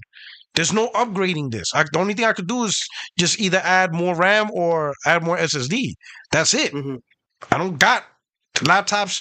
So these to me, if Microsoft goes this route, they're just allowing third party to build pre-built PCs that are sealed, but shaped like a console, like rectangular, whatever. And you're on Windows, and that's it. So you're on PC, dog. So for that, why wait? Just jump to PC now. Why buy a overpriced, pre-built locked box? It makes no sense. Yeah, but makes no sense at all. But my theory, if they do that, especially, I have a theory with Windows as well. I believe that they're going full cloud OS. No, they talked about that. That's not even a theory. Satya talked about that. He wants that. That's what it's going to be the standard. Yeah, that's going to be the standard. And I think that's why Steam is making Steam OS. Because once they make the OS to cloud, Microsoft has full control over your fucking OS now. Yes. You know what I'm saying? It's no longer just software. It's more like, it's like they get to monitor every damn thing. He talked about that. He talked about the OS being a cloud where it's no longer on your device. So he says doesn't matter the performance or specs of your device, you're going to get the full features of Windows. And he tried to sell it to make it look great. You get the full features of Windows as if you have a high-end PC. And you have it like on a little notebook or whatever. But you have to have your laptop connected to the internet. Like, so your Windows and everything you do is on the cloud. Your emails, everything. Nothing's on your hard drive. Nothing's on your computer. It's all on the thing. Full control.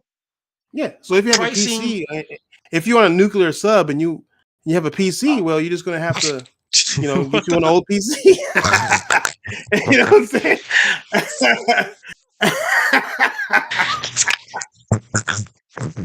Hey, I mean, it's people in the chat that don't even get what I'm saying, bro. I remember that. These guys don't know the joke. They're gonna clip that and not understand the humor. They're not gonna understand the humor. That was the Xbox One day. What about the soldiers in the submarines? How are they gonna play video games if it's? I don't think they understand the joke. Oh man, they don't get the joke, bro. Oh, I remember that. Oh, Xbox One is not for the military. What about those in the submarines? They can't play games with the Xbox One. You can get you a 360. Remember that. You get you an offline console. Oh yeah, we got the console for you, soldier. We got the console for you, seller. Stay on your 360. And then I have people be like, why the fuck they playing video games? They should be defending our country. Do your job in a submarine. Like, you don't got time off? People act like you don't get time off. Like, you work 24/7. You sleep and you do some submarine shit. Yeah. That's it. Sleep, eat, submarine shit. Like, there's no time off. Like, in the submarine. Like, they just always believe you just in there slaving, not doing nothing else but that's it. Summarize. That's it. Submarine, sleep, and that's it. You either sleep or you do submarine shit. Check that radar, motherfucker. You ain't got to be on your Xbox. Get your ass on that radar. Oh shit. Oh man. All right. Here we go. All right. Here we go. One more super chat. We got Jay Thomas. He says, facts. It takes a degree of arrogance of PC gamers to think they somehow can build a better gaming machine than an entire team of engineers at Sony. See what I'm saying? They got their frap counters. They think they build shit. They're engineers. Like, oh, shut up. It's a Lego set. Like, stop playing. That's all it is. All right. Put this prong with this prong. Get some case. Get some wires and some wire twine. A power supply and a rainbow colored light box with some fans in it. Motherfuckers are butt naked because they don't want a static shock. They don't want to shock the GPU. Yeah, dude said, I saw it. I was tripping. He said you can't wear socks when you're building a PC. I can't wear socks. Like you gotta be butt naked on a plastic chair on a hardwood floor. I'm saying, 100% ground. Shock. Just everything. You gotta be grounded. You gotta put your feet in the dirt. You gotta be grounded. You can't set your GPU up without. You might static shock your GPU. I'm like, man, just have Sony build it. Shit, send it to my house. I don't got time for all this getting naked to build something to play. I don't want to spend 3 hours to build a system to play a game for 30 minutes. Can you picture that? I'm in the middle of the living room. I'm butt naked, putting my PC together. My wife walks in. What the fuck? Static shock, babe. Yeah, static shock. You're cheating with the computer. How? It requires me to be naked. Okay, it's in the manual. Butt naked, ball sack and all, butt naked. You know what I'm saying? Oh man, this shit is wild. Probably sell PC building boxes. Fucking, you know what I'm saying? And then they'll do a YouTube video, butt naked on that shit. I'm like, get the fuck out of here! Like, y'all wilding out, bro. Y'all wilding out. They'll blur the top and the bottom because they insecure. So they'll just blur. They'll blur their chest and their little wee wee. Oh shit! What the wear a towel. PC dudes the type to wear a towel at the top. You know what I'm saying? Like, wear a towel under their armpits. Just oh shit! All right. Let me stop. All right, man. I don't want to get mad again. Yo, that's it. Yo, we're gonna get so many clips. Oh, I already see. Oh no, Alex. Alex is already genning up his video. He already on it, bro. He already on this. Is he still making videos? Yeah, he's still making videos. He's still pissed off at PlayStation. He still finds a way. Still? We're triggered. Oh, We're God. triggered over Gears. We're triggered over Gears announcement. We're triggered. Yeah, we're the problem. Us. Yeah, us. It's us. We're dumb. Pathetic. Yeah. Don't tell me he's talking about we Trojan horses. I hope it's not. I don't know. I guess I don't know. Like I'll be honest, man. I don't pay attention. Like I don't even like we were like back then. We had the comments and we were like excited to talk about it. Now I'm like, I ain't talking about this shit. No fuck. Like this is lunacy, bro. Like whatever. Yeah. Trojan horse, sure. Trojan horse. All right, got it. Yeah, got it. Your Achilles. Got it. Yeah, you won. You won. Fuck it. Yes, you won. You're winning. Yes, you are winning. You won. You won. Because I'm playing your games on my console. You won. Got it. You won. You won. Yeah. I'm playing it better on my console. You're playing the worst version. Yeah. You won. You won. Fuck it. You won. You have a Series S at home. Congratulations. Winner. You finally won. Yes, you did. And if you don't have one, you could get one for $430 now. You won. Yes. Oh, you have Game Pass? Oh, I'm paying $70 and you're playing it for free. You won. You're playing it free. Of course.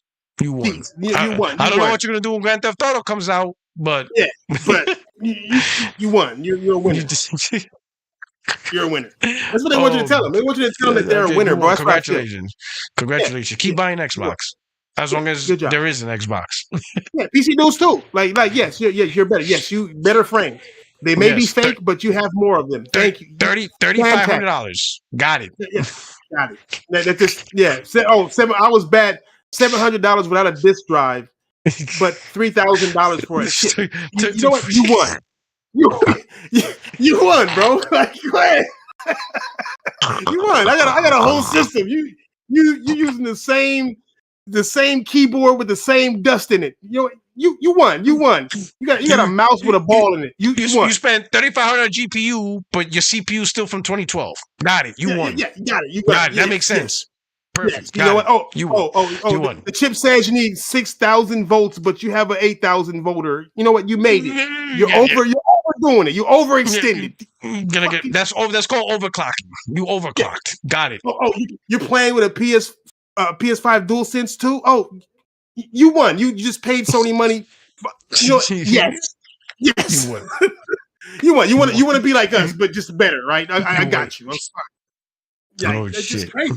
I just want to hear it, bro. It's crazy. You got a $5,000 PC and still has only 1 terabyte of SSD space. Got it. Yeah. You got it. Yep. Yes. You won. Yep. Oh, y'all still having y'all having troubles playing Monster Hunter Wild? You spent $5. You won. You got it. They told you in the instructions to if you want to play at a high end, you need to play with fake frames. Oh shit! So 30 frames to make 60. You feel like it's only 30. That's the feeling, the reaction you get. But you see 60 of the fake stuff. You won. You're winning.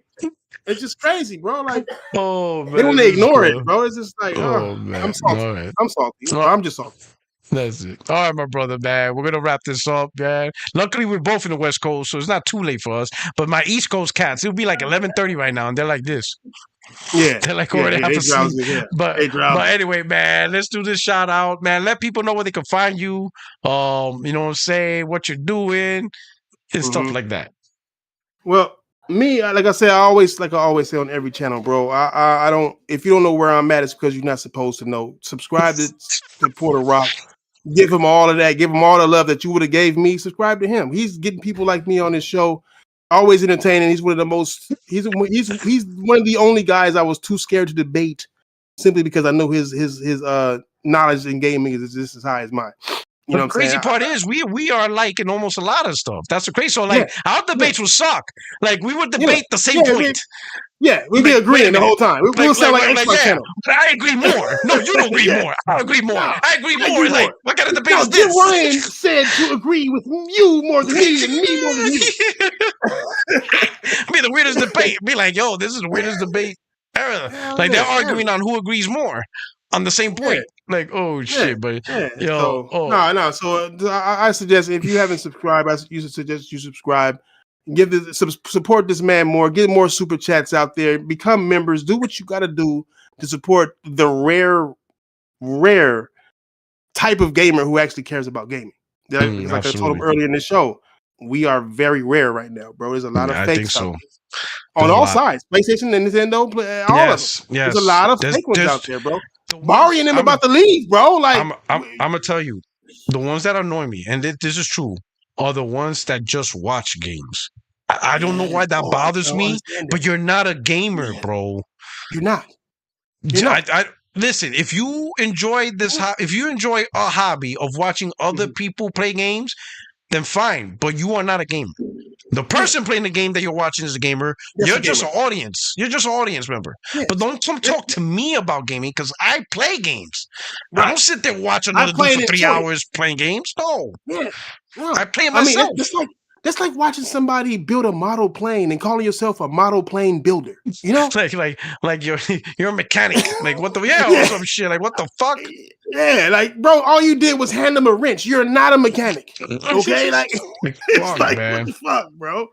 So no, I get you, man. But like man, that's like people who only likes to watch porn but don't like to fuck. Like what? Exactly. Too scared of Pooh Nanny, but like to watch it. Yeah, but you're spending money on OF. Like, bro, get some real shit. Trust me, it's better. It's better. The ones who think they're gonna date them if they spend more money on them and shit. She might like me if I give her $2,000. I'm like, God damn. I wish I had $2,000 just to simp on. Like, she might notice me if I give her $2,000. Oh my God. She's gonna notice you. Thank you, Ben 12, 13. Bro, you could have gotten an escort for half the price. And get some real shit. Shit. And she would have looked better and pretended that she was gonna call you back. At least you would have got a physical altercation. Oh my God, this is so crazy, bro. All right, man. But anyway, I guarantee if you go on YouTube search bar and just type King Thrash, it will instantly pop up in the search bar. Instantly.